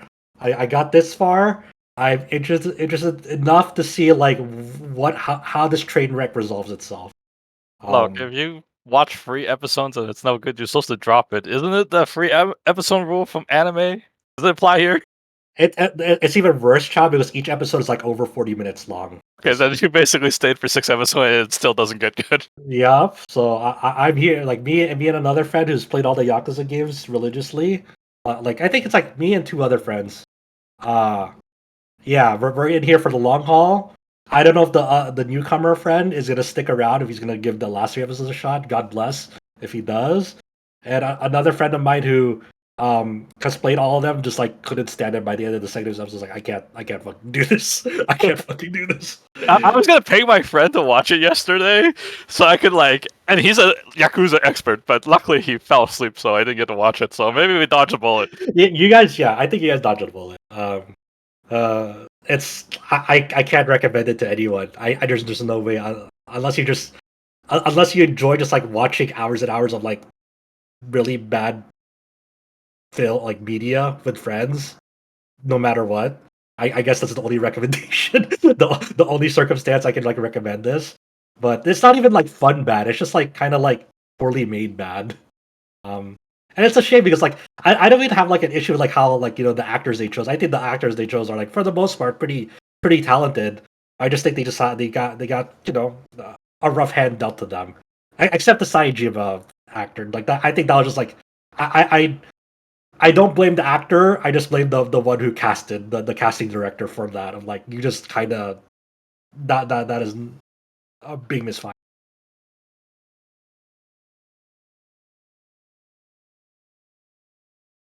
Well, thank you, Josh, for suffering for us and giving us a quick look in at the Yakuza Prime series. And on the news front for this week, there's not a whole lot, which is fine by us, I think. I think we've all got plenty on our plate, but we'll go through this here. Basically, one announcement that's a little bit far out, and then a few dates. So this one, we kind of got an announcement here, but there's not a whole lot to pull at in terms of like actual meat and potatoes. We have a collaboration between Bandai Namco, who has entered a publishing agreement with a new studio called Rebel Wolves, who is formed by ex-Witcher 3 developers. And they have started work on a new action RPG called Dawnwalker, rather the Dawnwalker SaGa. It's the first of a planned saga. There's no trailer. There's like one piece of concept art. This seems like it's something that's a bit far away. This is almost more like a movie announcement where they like announce the plan way ahead of time rather than keeping things under wraps. So all we really know about Dawnwalker is that it's a dark fantasy narrative sandbox AAA action RPG set in medieval Europe. So obviously Witcher 3 has kind of spun off in a lot of different directions, some within CD Projekt and some to other IPs working with other studios working with CD Projekt. And then here is just some of the talent from that studio going to be working on a new game. But based on the way that this was announced, it seems like it's pretty far out. I'm not a big fan of the name because they looked at the most recent expansions of FF14 and decided to like mix them together. They're like Endwalker and Dawntrail. I know what we can name our next game. The Dawnwalker SaGa almost sounds like a fake name, like a name of like the name of an IP in a movie. If that makes sense. Like I know it's judging by its cover. I feel like it is fair to say that, especially with a lot of these brand new AAA IPs or attempts at new AAA IPs recently, the names are not good. They just slide off your brain like nothing else, which is why I actually am very, very impressed with how Expedition 33. It's like it seems like it would be one of those things, but it's so weird that I actually do remember it. And that's I do think you need a little nugget of weird, like Metaphor. Refantasio has a little bit of that. Maybe that's a little bit too far, especially having finished that, I think that actually was a good name. It was. Dawnwalker, but like simple stuff like Paranormal Sight, that's a good name in my opinion. You know what I want? I want a light novel title to become an actual video game. Imagine having like a long ass. No. Hell no. Fuck that. Yeah, we had those before, Chow. Remember that one? What was it? Was it a Vita game that had like the longest fucking title ever? Oh, you're thinking of the Experience Sync dungeon RPG, which was something get. I believe in the day that we will defeat the demon. It was that free roaming, like the camera one. Oh, the PS3 one. Yes. Yeah. That one. Yeah, I think of that one. That was. Oh, let me find the box art. It is incredible. It's heinous. But I forgot the name of that. But I remember it having like a really, really long title. But I remember now that I think it was something Natsuhiro. Something like that. Natsuhiro High School. Here's the name. Wikipedia is fucking cowards. They don't have the full name there. Oh, here it is.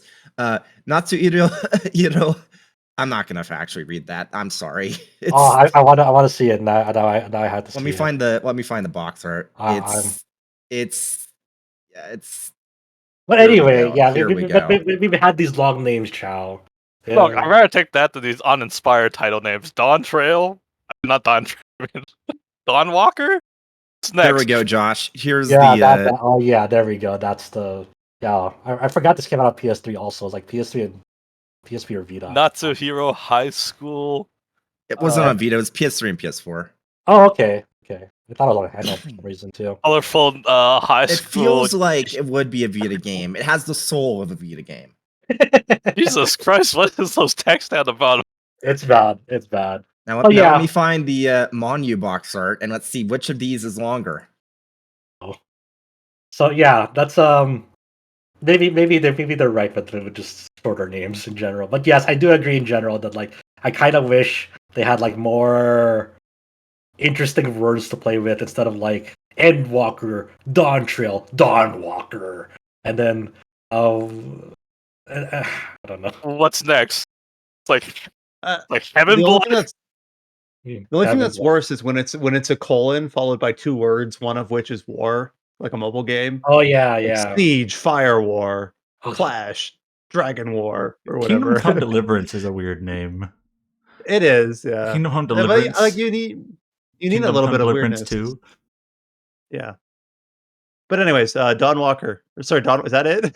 I forgot. Yes. Yeah, it's Dawnwalker. Yes. The Dawnwalker saga being worked on by Rebel Wolves, the ex-Witcher 3 devs, being published by Bandai Namco. You know what they're gonna do though, Brian? They're gonna put like probably the final name of this is gonna be Dawnwalker : something to signify it as the first. That's true. And then the next sequel is gonna be like Dawnwalker : or it's gonna be like or it's like gonna be like the name of the game and then like the subtitle is like Dawnwalker Saga or something, just to tell people this is part of a Dawnwalker saga story. Yeah, something like that. Oh god. This isn't here or there, but Alex, our boss, thinks that Final Fantasy should start doing more like subtitle Final Fantasy 17. If that makes I would sense. agree with that. I mean, he thinks it should be like Elder Scrolls, where it's like Skyrim, Elder Scrolls 5. No one calls it Elder Scrolls 5. They call it Skyrim. Same thing with Fire Emblem.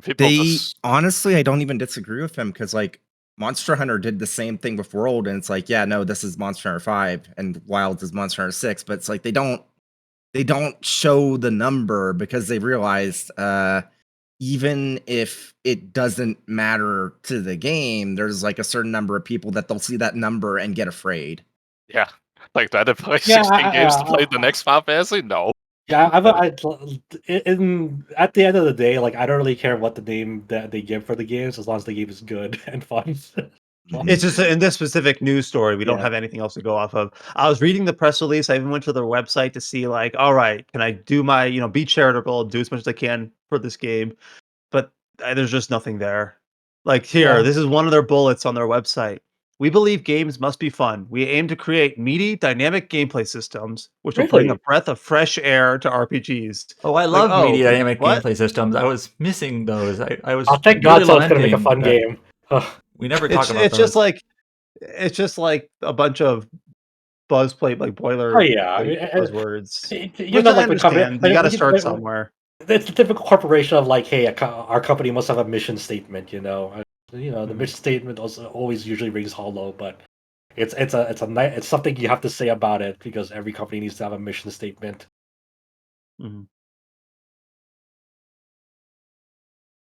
One small update from last week: that Eden Zero console game that resurfaced is also coming to PlayStation 5 and Steam.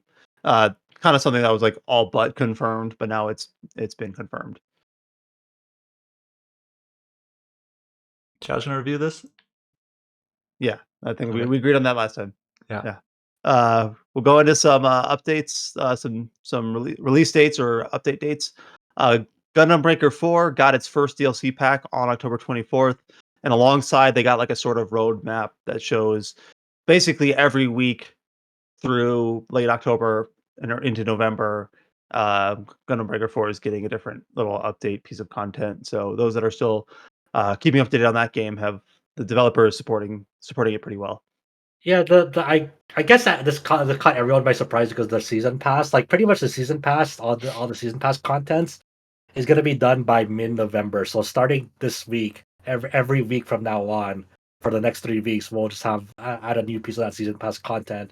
When people thought it was gonna be more like this rollout was gonna be throughout several months instead of like consecutive weeks once it begins.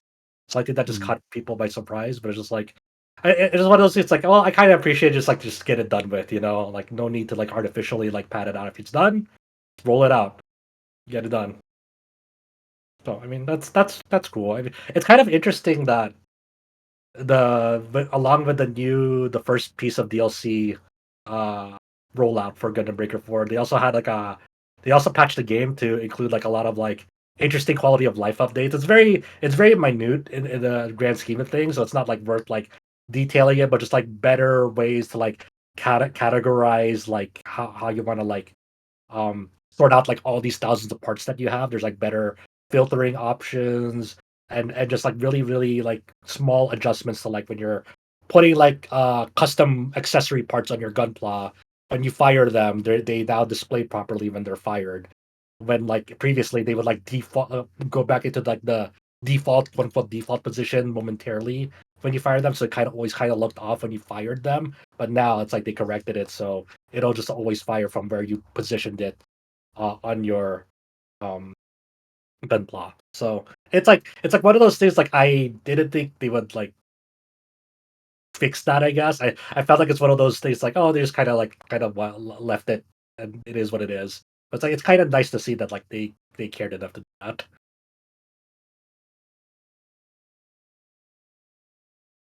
And then this was a little bit of a surprise. At least I wasn't expecting it. But the aforementioned Monster Hunter Wilds, which is coming out next February, will have an open beta at the end of the month, starting on October 31st.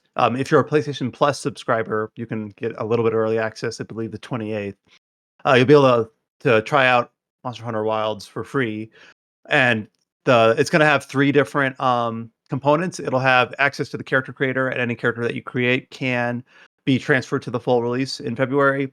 It'll have a story demo, and then it'll have a hunt with a Dogashuma, which is like the woolly beast that was first shown, I believe. Mm-hmm. Yeah. And then alongside that, so that's the open beta that starts in late October. They have also revealed a little bit 2 more monsters and a new biome called the Oil Well Basin, which is a basin that I guess has like hot flash events. I guess I shouldn't word it that way, but it ends up like I guess It's like fire. slick with oil and like obviously they like things combust in that. So like at any given time you could like be surrounded by like fire. So it's like kind of like that kind of. It's weird, but like one of the new monsters they showed is like using like a squid style body type, and it's like, are they gonna bring back the Monster Hunter Generations final boss? Because that's kind of the same fucking like body it has. Yeah, they call it the Black Flame, this mysterious beast in the new trailer that they showed. But also like the new monsters that they showed alongside that are cool, like the Rompopulo. It's like almost like a mosquito face, but like with a big ass like. It's like a bird thing. Yeah, mosquito bird thing. It looks creepy. Like I saw the key art first, and I was like, "What the fuck is that?" Then I watched the trailer, and it's like, "What the fuck is that?" Complimentary. I think this beta is probably super important. I know I am not the only person that is determining whether or not I'm going to be upgrading my CPU after what happened with Dragon's Dogma 2 based off how this performs on my current system. But you know what? Shout outs to Capcom for doing it this early. I didn't think they were gonna have an open beta test this early. Yeah. I thought it was gonna be like in December or January, like mid-January. So and shout outs to them for actually having it on PC, because it feels like it always happens where there will be these betas or demos and it's like it's on consoles but not on PC, and that's a great way to like just kind of test everything out. So this is going to be on PS5, Xbox Series, and Steam. And it's going to have crossplay as well. So it kind of gives them a first head, like it gives them a healthy ways out, since it's going to be launching in late February. So like if there's like any like big issues that they need to address, they actually have some time, some amount of months to like kind of get on that, like and issue fixes where it needs to be. So Brian, are you gonna join Josh and I when the PC demo beta drops, so we can Do a hunt? Got- Sure. Yeah. I mean, we're definitely in. yeah. for Well, sure. let's do it. Yeah, let's do it. Hopefully it's not one of those things that's like, all right, time to go fire up this beta on PC. Double click the icon, you just see your fucking PC sparking and fucking Yeah. goes on fire. It's like, Yeah. oh, cool. Hopefully it's not that. Yeah. Yeah, but I'm thankful that like I'm very very very excited. This is to, unequivocally a good thing. yes, for sure, and it gives I people mean, not so- only a worldwide release, no like Switch first, consoles later, PC first, Xbox later, just like worldwide release and then a worldwide uh beta ahead of that. So yeah, and come a yeah, long way. good amount of months out. So it's really cool to see that like it's gonna be it kind of is a kind of a big of a kick to the Dragon Age's launch because Dragon Age is coming out on October 31st. But I'm like, well, I could play Monster Hunter Wilds instead. Yeah. Because you know. So I imagine that some people have that decision as well. Also like I guess there's one of those things that like it's kind of weird to like say out loud, but older Monster Hunter fans know how this goes. They mentioned that in the beta you can edit your character and Palico an unlimited amount of times before you transfer it over to the full release. So you have a lot of time to or you have some time to finalize like however you want your character to look because as you know, but if you want to like edit your character's appearance or at least even their gender in older Monster Hunter games, you have to kind of pay a ticket with real money. Like if it's not a gimme, sometimes they'll hand those out for free, but not often. More often than not, you have to like pay Capcom like a ticket to like edit your character if you want them to, make any drastic changes to them. But on the flip side, though, with Monster Hunter Wilds, based on confirmation from previous streams of it, the armor is no longer gender locked. So just be satisfied with what kind of character you make, and then you don't have to worry about like what armor pieces are like, what armor designs are like locked off to you because that's no longer the case in Wilds. You can Well, I remember in World, one of the things that it was my first Monster Hunter game, is that, and this happens in a lot of games with in-depth character creators, is that you make your character and then in the very first scene in World, you're like on the boat and the lighting is way different, and you're like, "Who's that?" It's like my character got left out in the sun too long and they half melted. Like sometimes how it looks in the perfect lighting of the character creator doesn't look like how they look like on the field. So being able to go back and tweak is always a good thing. Yeah. But yeah, so by the time our next podcast happens, we'll probably have played some of this. I guess I didn't realize that. Like, oh yeah, that's less than a week away. There's like, a October timer. 31st. That's like 2 weeks away. Oh no, there's a timer in my periphery vision. It's a timer for how long I have to finish Kai no Kiseki before the Monster Hunter beta drops. Yeah, I was gonna be studying. Oh man, I can't wait to play that. I'm gonna play it a lot. I'm scared how much I'm gonna play it. Also, just worthy of noting to people who are gonna play it on console, the open beta test during that exclusive early access play on the starting on the 28th. You need to have a PlayStation Plus PlayStation Plus subscription for that early access. But after that period, just the open beta to anyone once that hits on October 31st at 8 p.m. Pacific. You do not need a PlayStation Plus sub, and you do not need Xbox Game Pass Core or Ultimate sub to play the open beta test. Once it's live, you will need Game Pass Core or PlayStation Plus for the full release. Yes, yeah, for the full release definitely. But for this open beta test, once it's live on everywhere, you don't need those to participate in the open beta test. So, if you're on console, is Core even the right one? Because I know there's like, it is so fucking dumb now. Where it's it was like 3 tiers. I think it was like Core, there's Game Pass Essentials, Ultimate, which gives you the online play, and then there's another one that gives you online play, but not proper Game Pass, and now there's another one that doesn't give you games at launch, but doesn't give you online play. It's I don't know. Stupid. Yeah, I don't know how they do it anymore. be honest. Microsoft, if you're wondering why you've had issues with the Xbox console brand, maybe this might be part of it. Maybe you should fix your shit. So, but man, hopefully everything goes well and it plays well. I have a blast, and then it'll leave me wishing that it was February 28th. Man, Hopefully your computer survives. yeah, that's what we're all saying, actually. Well, the good thing with you is that, both of you really, is that if you need a new CPU, you can just drop in a 5800X 3D, and it's like you'll be good. I have an Intel board. Oh, right, you upgrade to Intel. I forgot about Yeah. that. Is it one of those one that had issues? I have not noticed any, but You have a I'm- 13900K, right? Or is it a 12900K? one of those two, I don't remember. Yeah, if it's a 13900K, you probably should do an RMA even if you don't need it, just so you can get a fresh one because of all the issues that they've been having. Right.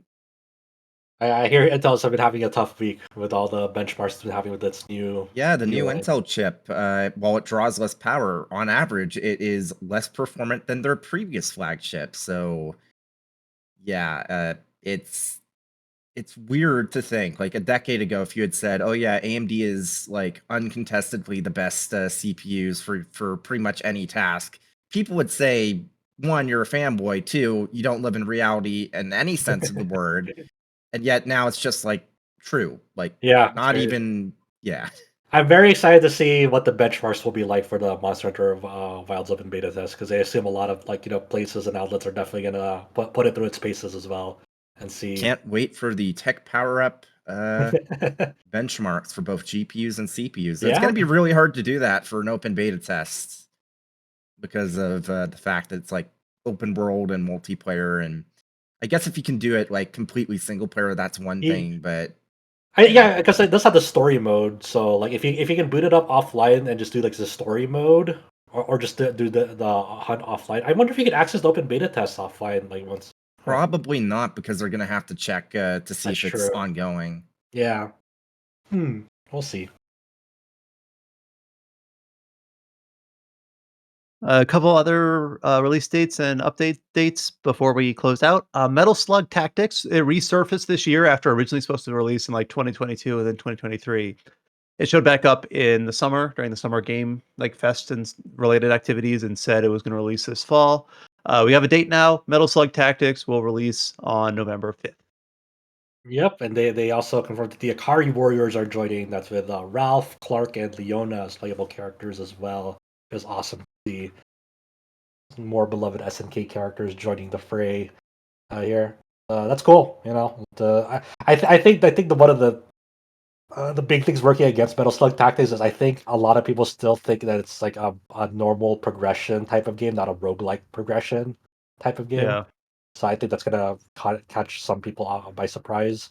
But other than that, I think it's it looks like a really solid game so far. Zenless Zone Zero, the very next day, is getting its next major update, 1.3, on November 6th. Hello, Chow. Hey, Chow. Yeah, I don't follow Zenless Zone Zero that often anymore, but I know a lot of people have been talking up about this song about Bernice or Bernice song or whatever. There's like this new character that apparently has a catchy song. Do you know anything about this?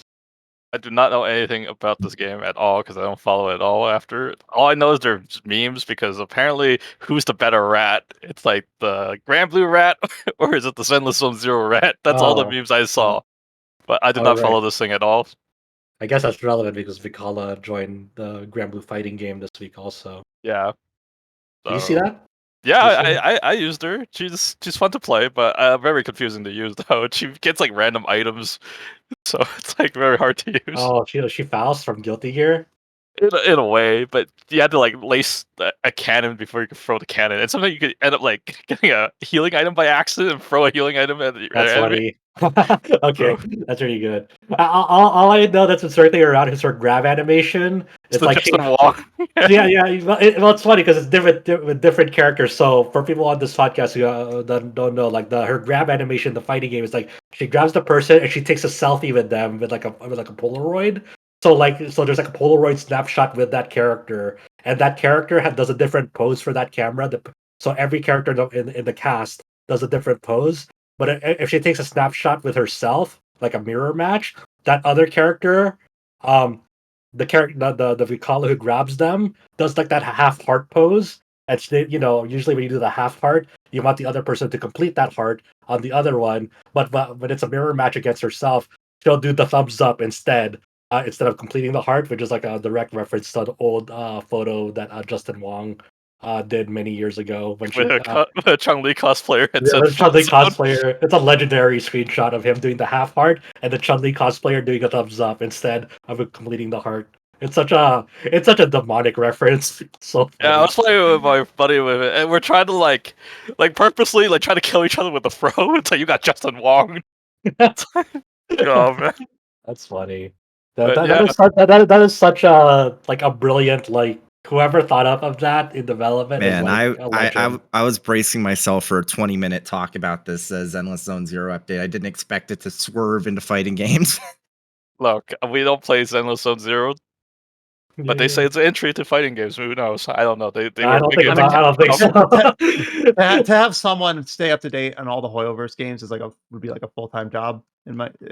At least that's what it seems like. Look, we could bring in Yeah. Josh too. He's an expert on it, I think. And then the very last news thing I have here is for compile art game. So a Vita game, Hyperdevotion Noire, it looks like it's related to Hyper Neptunia. Goddess Blackheart is going to release on Switch in Japan in February. Originally released on Vita in 2014 and 2015, and got a PC port in 2016. Isn't this developed by Sting? Yep, I believe strategy yeah. RPG developed by Sting. Yeah. Mhm. So I think it was like because I'm trying to remember. Did that Fury Fencer F Tactics RPG that was also developed by Sting? No, that of course that did release on PC. I reviewed it on Steam. What am I fucking thinking of? Never mind. I actually didn't remember it. I was like, I remember what you're talking about. I don't know if it actually got released in the West. Yeah, it did. It did.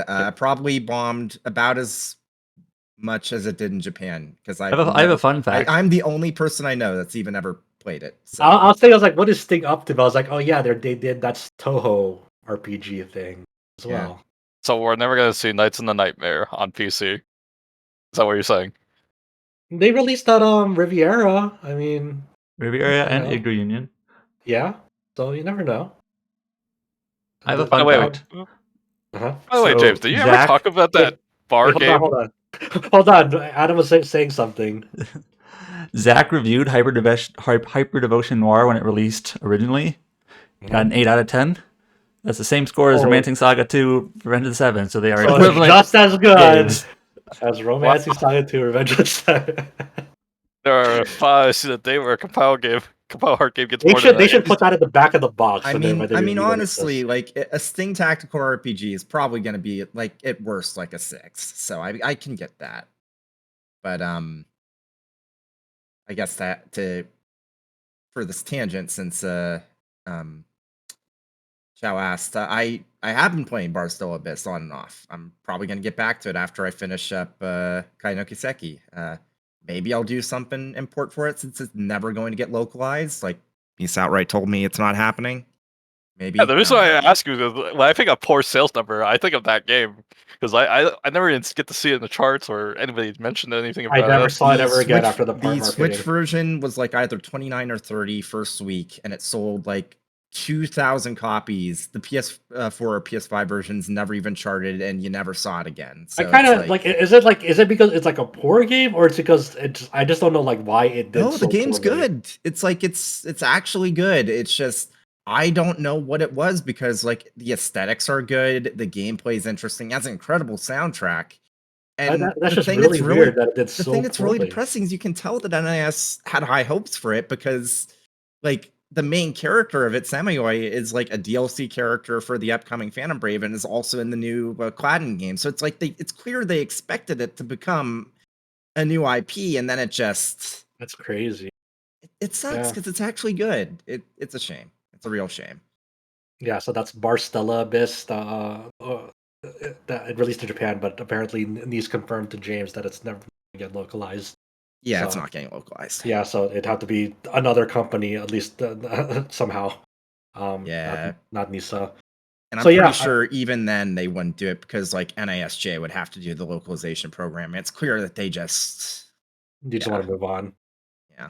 Yeah, and it just kind of highlights like how kind of depressing it is, and how hard it is for like new IPs to like kind of get going. Like, Metaphor doing so well is like really like a really great sign, like at Sega and Atlas's end, because that means it's more likely that you're going to invest in new IPs based on the performance of that. While for Nisa, or Nice, like they do new IPs, but it doesn't really pan out for them. More often than not, they kind of fall flat on their face. Yeah, and I And mean it's one of the things that I've appreciated about NIS is that they do Yeah. well, they used to, at least. I'm pretty sure if Phantom Brave does anywhere near like decent, they're just going to be like, we're just going to do a bunch of IP revivals, which is probably smart for them in the long run, considering. But it's a shame because like there's some really cool new IPs that they've made over the years, like Mad Rat Dead, where's a PC version of that. Like Barstow Abyss, which I'm the only person that's gonna be able to talk about that unless you like tried the demo. But it's like, no, that's actually genuinely pretty good. The gameplay, like being like a tactical RPG, but also being like a sort of like social sim style thing where it's like, hey, here's these different conversations you can have with your like possible party members that are based off different members of the Zodiac. And it's like you're basically drinking with them and you're like keeping a conversation going to make sure that they stay happy and like interested and whatnot. It's like it's neat. It wasn't like half baked. There was actually something to it. You can tell they put a lot of effort into it. And man, it sucks when something like that happens where it's like you could tell that the developer was really trying and they had something there and it just didn't work out. Yeah. I had a similar philosophy when I reviewed Void Terrarium, and that one actually did get a sequel. I haven't played that one though. And that kind of covers what we had to talk about with this week's episode of the Tetracast. There was one other small news bit that we never covered formally. Oh, right, that's right. Wait, I don't even know if you're thinking about what I'm thinking about, but okay, I think I am, but you go first. Digimon World Next Order has sold 1 million units. That's not what I was thinking of. That's weird to see like in 1 million units milestone to hit now when it's like pretty much every Sega Atlas game this year has gotten it on day one, and then it's like, oh man, I wonder how long it's been since Digimon Order Next Order. I need you to Digimon understand, World Next Order originally released on the Vita in like 2016 or 2017. Yeah, Vita in 2016, PlayStation 4 the next year, and then just last year, 2023, it got kind of a relatively surprising remaster for Switch and PC. Yeah, so after all of that, it got to 1 million, which isn't nothing. Just kind of it's something. I wonder how they like translate. It's like is that like building confidence? Like, hey, we should try it out. Like, we should make one of these games again, or like I was like, oh man, it took. Well, so we long know to there's reach another this. Digimon story. Yeah, we know that, but also the last we've heard anything concrete about that was before COVID. So. And was also, it really that long ago they mentioned that? Holy crap! Yeah, no, I remember because I live tweeted an Anime Expo panel about that before COVID, where they said, yeah, the next Digimon story is in development. It was like also the first time we got any sort of concrete details about was that something the Digimon game that came out last year that they compared to Utwaru Mono.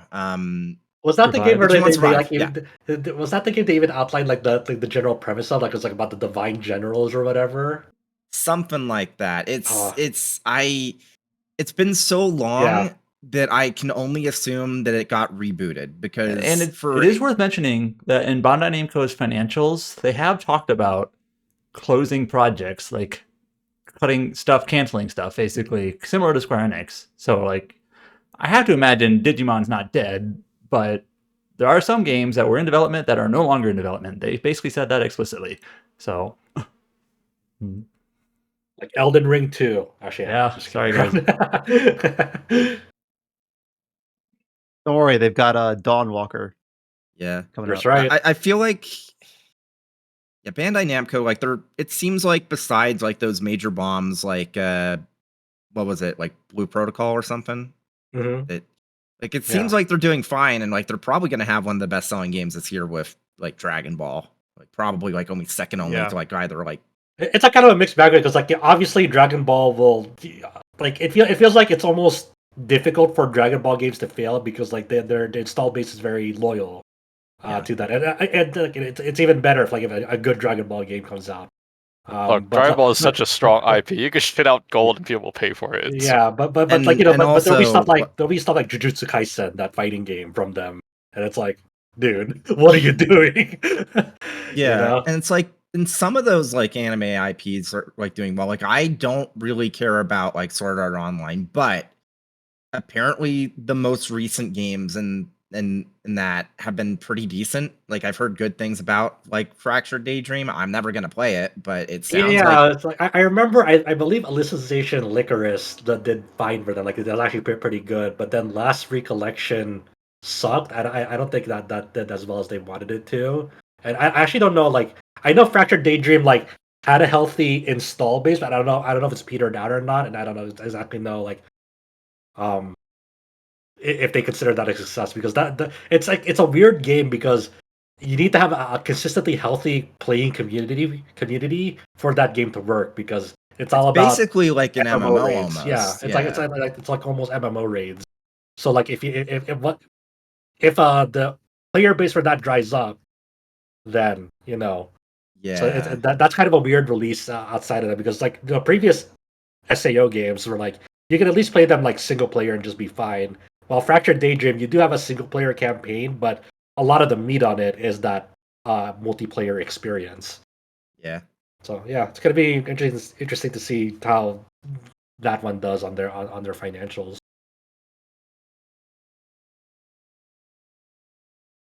So Digimon selling 1 million. I think that is our last update for this week. Wait, now I'm curious about the again, thing that you were going to say that I wasn't going to say.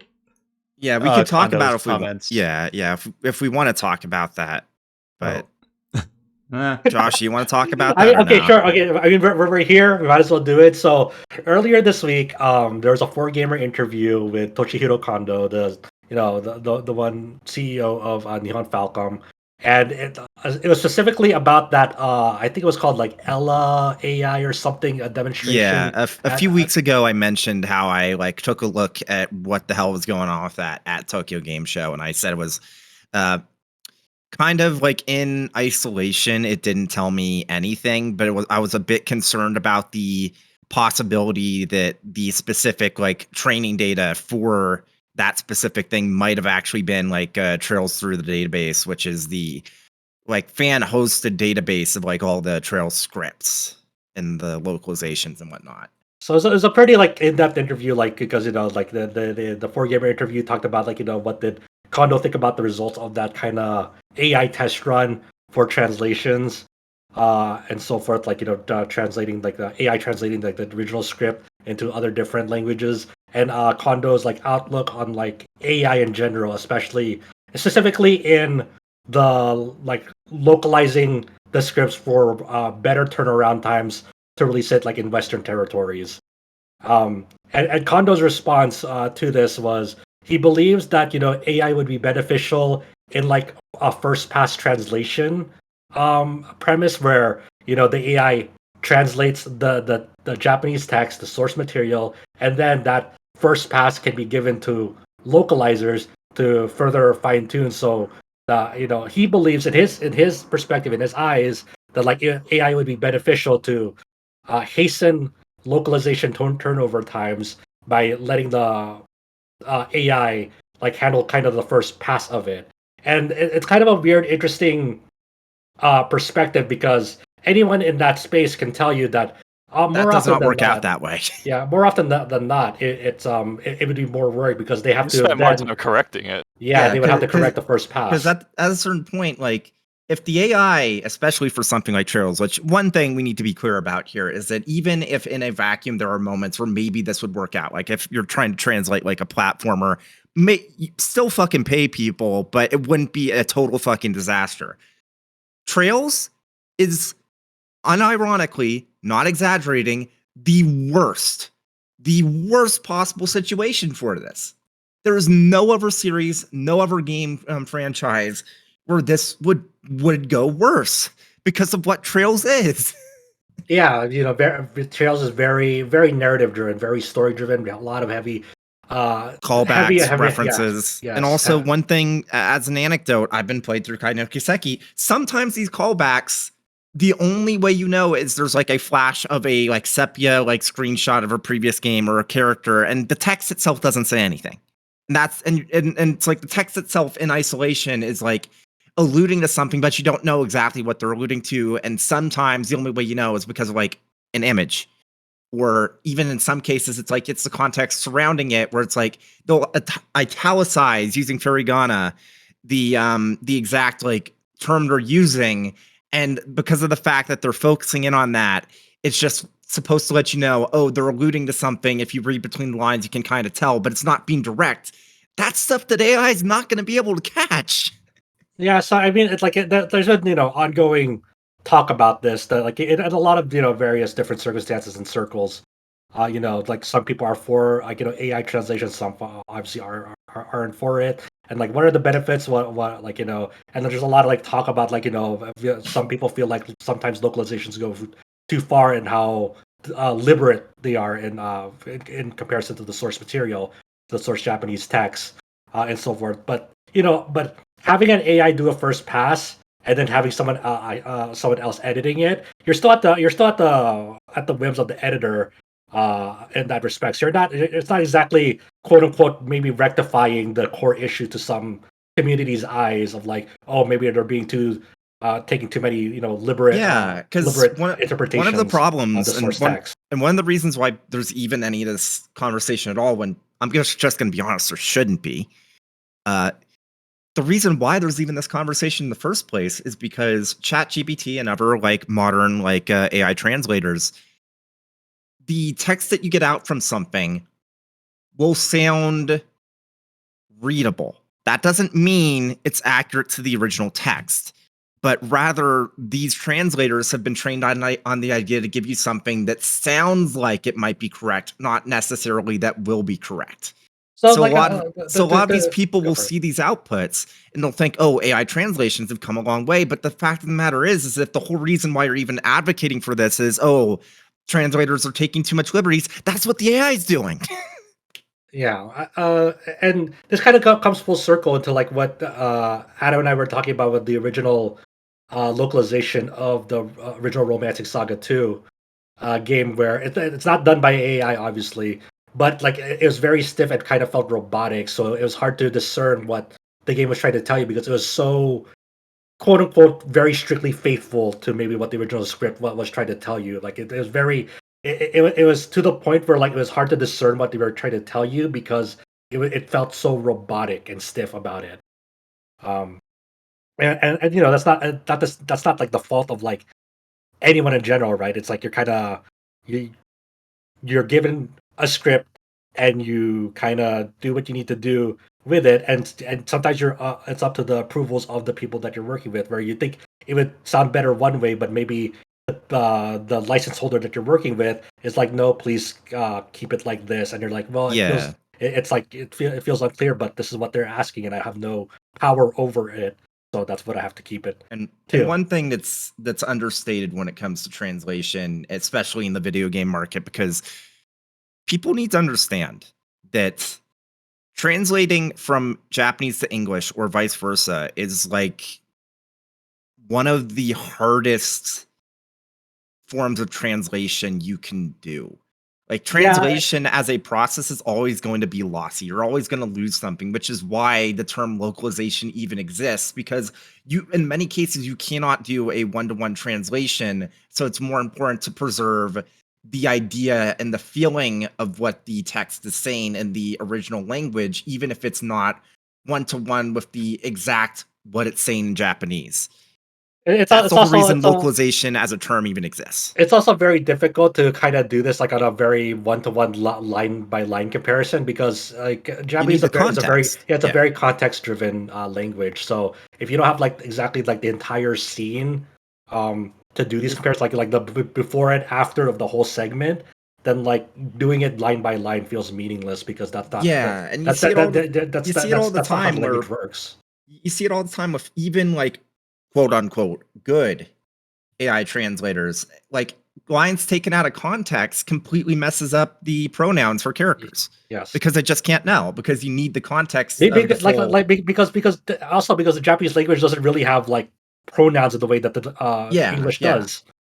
Even like because like people present themselves differently in Japanese, and it can't be 1-to-1 translated to how English interprets that. So but to get back to like Hondo's response with 4Gamer about this and trying to understand like Falcom's perspective and how he arrived at this conclusion to how he feels this way, and you're thinking about like I think Kondo over the years has like he's definitely made it clear that he wishes that the Western releases of the Trails games were faster. He like instead of idealistically he there'd been like a year turnover, but he wants to like lessen that to half a year instead, 6 months of a gap instead.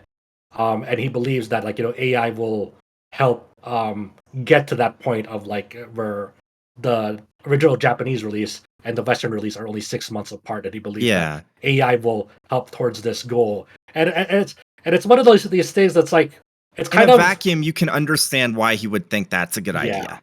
Yeah. But also in this same interview, he even points out, even if it maybe isn't like focused on, but he kind of points out what the true issue is, where it's like we are working on our games in Japanese, and afterwards the translation starts, and that's why he's really close to the core issue, and like I think he's really close at at identifying the core issue, but I think he arrives at like kind of like a weird conclusion to it. Well, I think the reason why is that, frankly, and this isn't even just speculation, Falcom's project management has always been a fucking disaster. Yeah. Like Trails Through Daybreak came out in English this year, a couple of months ago. So people aren't going to know this, but when I played through the Japanese version at launch, it was not finished. Yeah, it was legitimately not finished. A month after launch, they had a major update that not only added in quality of life features and added in an option to uncap the frame rate. So if you're on PS5, you could run at 60 FPS,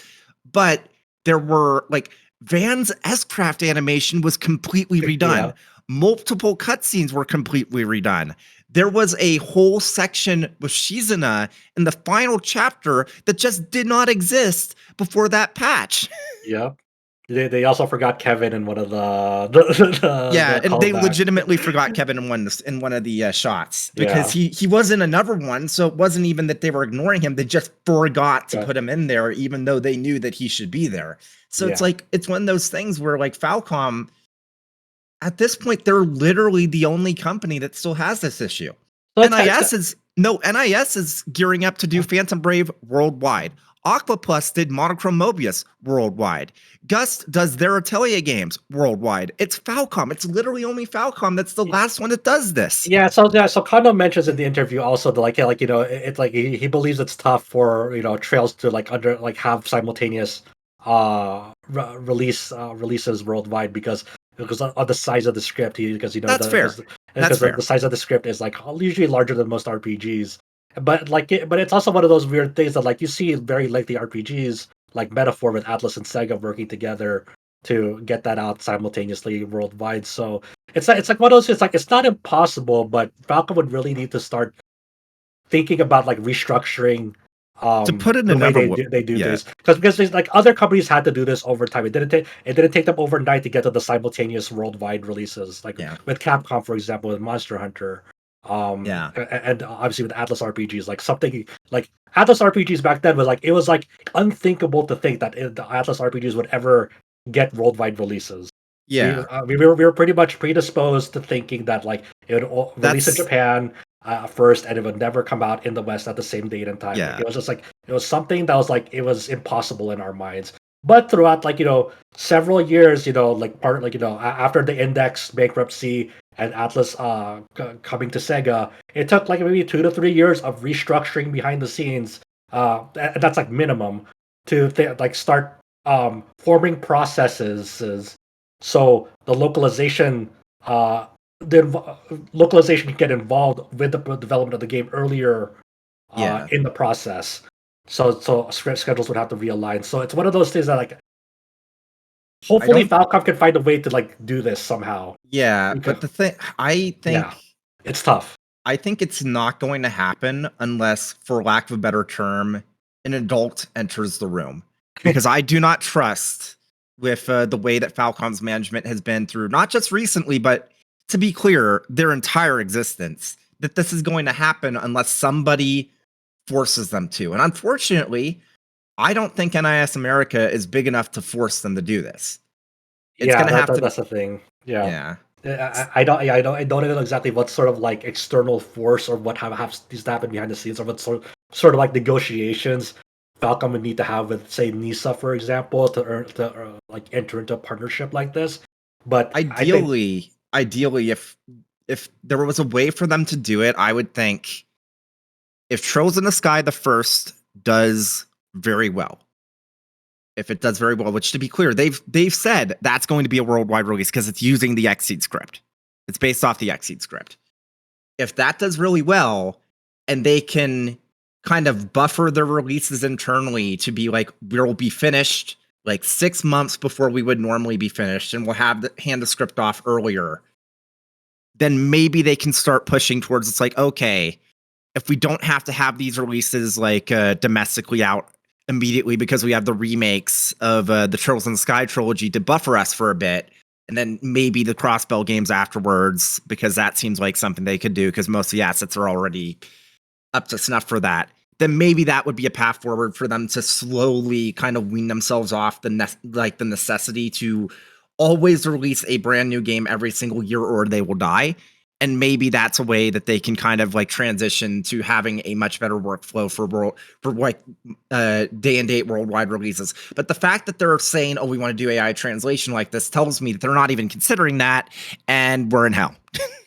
Yeah. So hopefully, like, I hope there's someone out there or some means of communication to kind of, let Falcom know that, like, think about things differently, and like what are the real processes and the real core issues behind the scenes. Because like simultaneous releases isn't impossible. Like Falcom already does this with their partnership with Clouded Leopard Entertainment, with releasing like day and date pretty much the newest Trails games, like which begs the question. It's like, okay, so if you're doing that with Clouded Leopard, why aren't you doing that with NISA? Like, I can understand the Trail series because they're still catching up. They'll be caught up by like the end of next year probably, but why not with Feast? Like, why not with Feast? There's no excuse for that. Yeah, I'm not exactly sure. But what makes the negotiation with the partnership between Clouded Leopard Entertainment and Falcom so it feels like they flow well together behind the scenes. Like there's some sort of like Clouded Leopard Entertainment is somehow able to like collaborate with Falcom mid development as they're working on these games to come out day and date with their Japanese releases. So I'm not exactly sure why them and not not the West as well. And that's a hard thing to kind of discern. And hopefully, there'll be some important ongoing talks with Falcom to kind of hopefully improve the situation, because obviously the last thing that like people would want is like for people to lose their jobs to AI pretty much, and have and even more so like have very very lackluster final products because of this mentality and like and change in philosophy and how these games are going to come over moving forward. And I'm just going to be blunt. Some of the people who are being loudest actually supporting this, bro, you were already playing machine translated versions of this anyways, so why do you give a shit? Yeah, exactly. Like, and even then, like those machine translated versions are incorrect in some of those screenshots. Where even those take a lot of liberate lines and have very interesting interpretations of them. So it's not necessarily about accuracy at that point. It's just trying to make a statement. Yeah, I didn't want to speak up between you two because you two are going at it with a lot of detail and have a lot more of the history than I do with Falcom. Yeah. But I just kind of have to, when I see news stories like this, I see two things. Like, one, if you've ever worked in an area where you're trying, the fact that Kondo is arguing, well, we'll just have that be the first pass and then have a human touch it up. Like, that sounds good on paper, but if you've ever had to you are the you're on the receiving end of someone that's at your workplace or whatever before you did. You don't know what assumptions were made when they did it, why they did it the way they did. You almost have to de-weed it before you can do your work. And that's the sort of thing with a machine translation like that or an AI translation. You're like, oh, I don't know what this is based off of. I don't know what was fed into the AI to make it come up with this. You're just gonna have to second guess everything, I would imagine. And I've seen that it's in like, similar. and it doesn't even take that much. Like if even 1 in 10 of the lines of an AI translation are wrong, and I'm assuming that is going to be the minimum if they try this with a Trails game because of what it is as a franchise and what the text is going to be. If 1 in 10 lines is wrong, you can't trust any of them because you don't know which lines are going to be wrong. You're going to have to go back and check every single one. At which point you're not fixing anything. You're not making anything faster because they're going to have to do fresh translations anyways. Ryan, this is kind of to your point. So in my line of work, I'm a scientist. I do a lot of data analysis, and what we do is we take raw data and we basically process it, and we provide it in reports to our customers. But there are a lot of customers who say, like, I don't want the processed data, give me the raw data, and we have protocols to do that. It kind of makes you think of that, where if you get a bunch of AI translated text, there's going to be a lot of editors going to be like, well, I have the edited text, but I kind of want to see the raw text anyway, so I can like edit this properly. So I don't know. It also makes you worried about like established practices already of like a disruption to established practices. Like for example, I used to work in a mailroom, and we had our own process of like processing mail to get different parcels out to different segments of the company. It was all very efficient. It was very speedy. It was very accurate. But obviously, when there was new management, they wanted to see how our process worked, and then they're like, "Oh, why isn't it like this? Why isn't it like that?" And then they started introducing like more new things into like the process that disrupted our workflow. So understandably, we started to develop a backlog because we were unfamiliar with the way that they wanted it, because they thought they knew better of how we ran things pretty much. And that's not so far off from like how this would disrupt when you're starting to introduce like this process of like AI into the first pass. It's like we already mentioned, like it's gonna create even more of a backlog and even more like stressful conditions, because like James said, like you now have to you now have to look at the original text and what the AI has done to see like, oh, was the AI even accurate at what it was trying to translate? So you're almost like doubling or tripling the work. And at that point, it's like at a certain point, you do that enough times, and it's like, I'm not even going to look at what the AI did. I'm just going to do it over from scratch. And that's what translators keep saying they do, because it's like at a certain point, it's like checking it when you know that a lot of the time it's going to be wrong isn't worth it. You need to have something as a baseline you can trust. And in that case, you have to translate yourself. And of course, and because like these companies are based off the assumptions like, well, we already did some of your work for you because the AI, they're going to give you worse rates. And it's just nightmare. Yeah. So, once again, it's a very insightful interview with thanks to 4Gamer on that interview with Kondo.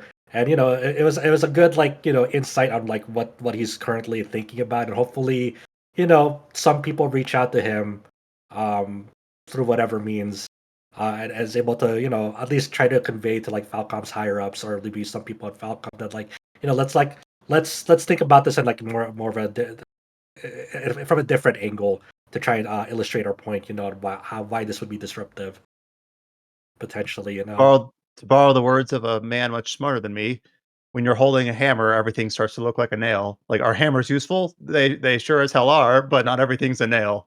So there you go. Yeah. So so that was a pretty insightful interview, and hopefully that people kind of understand where people are coming from, especially those that like work in the field.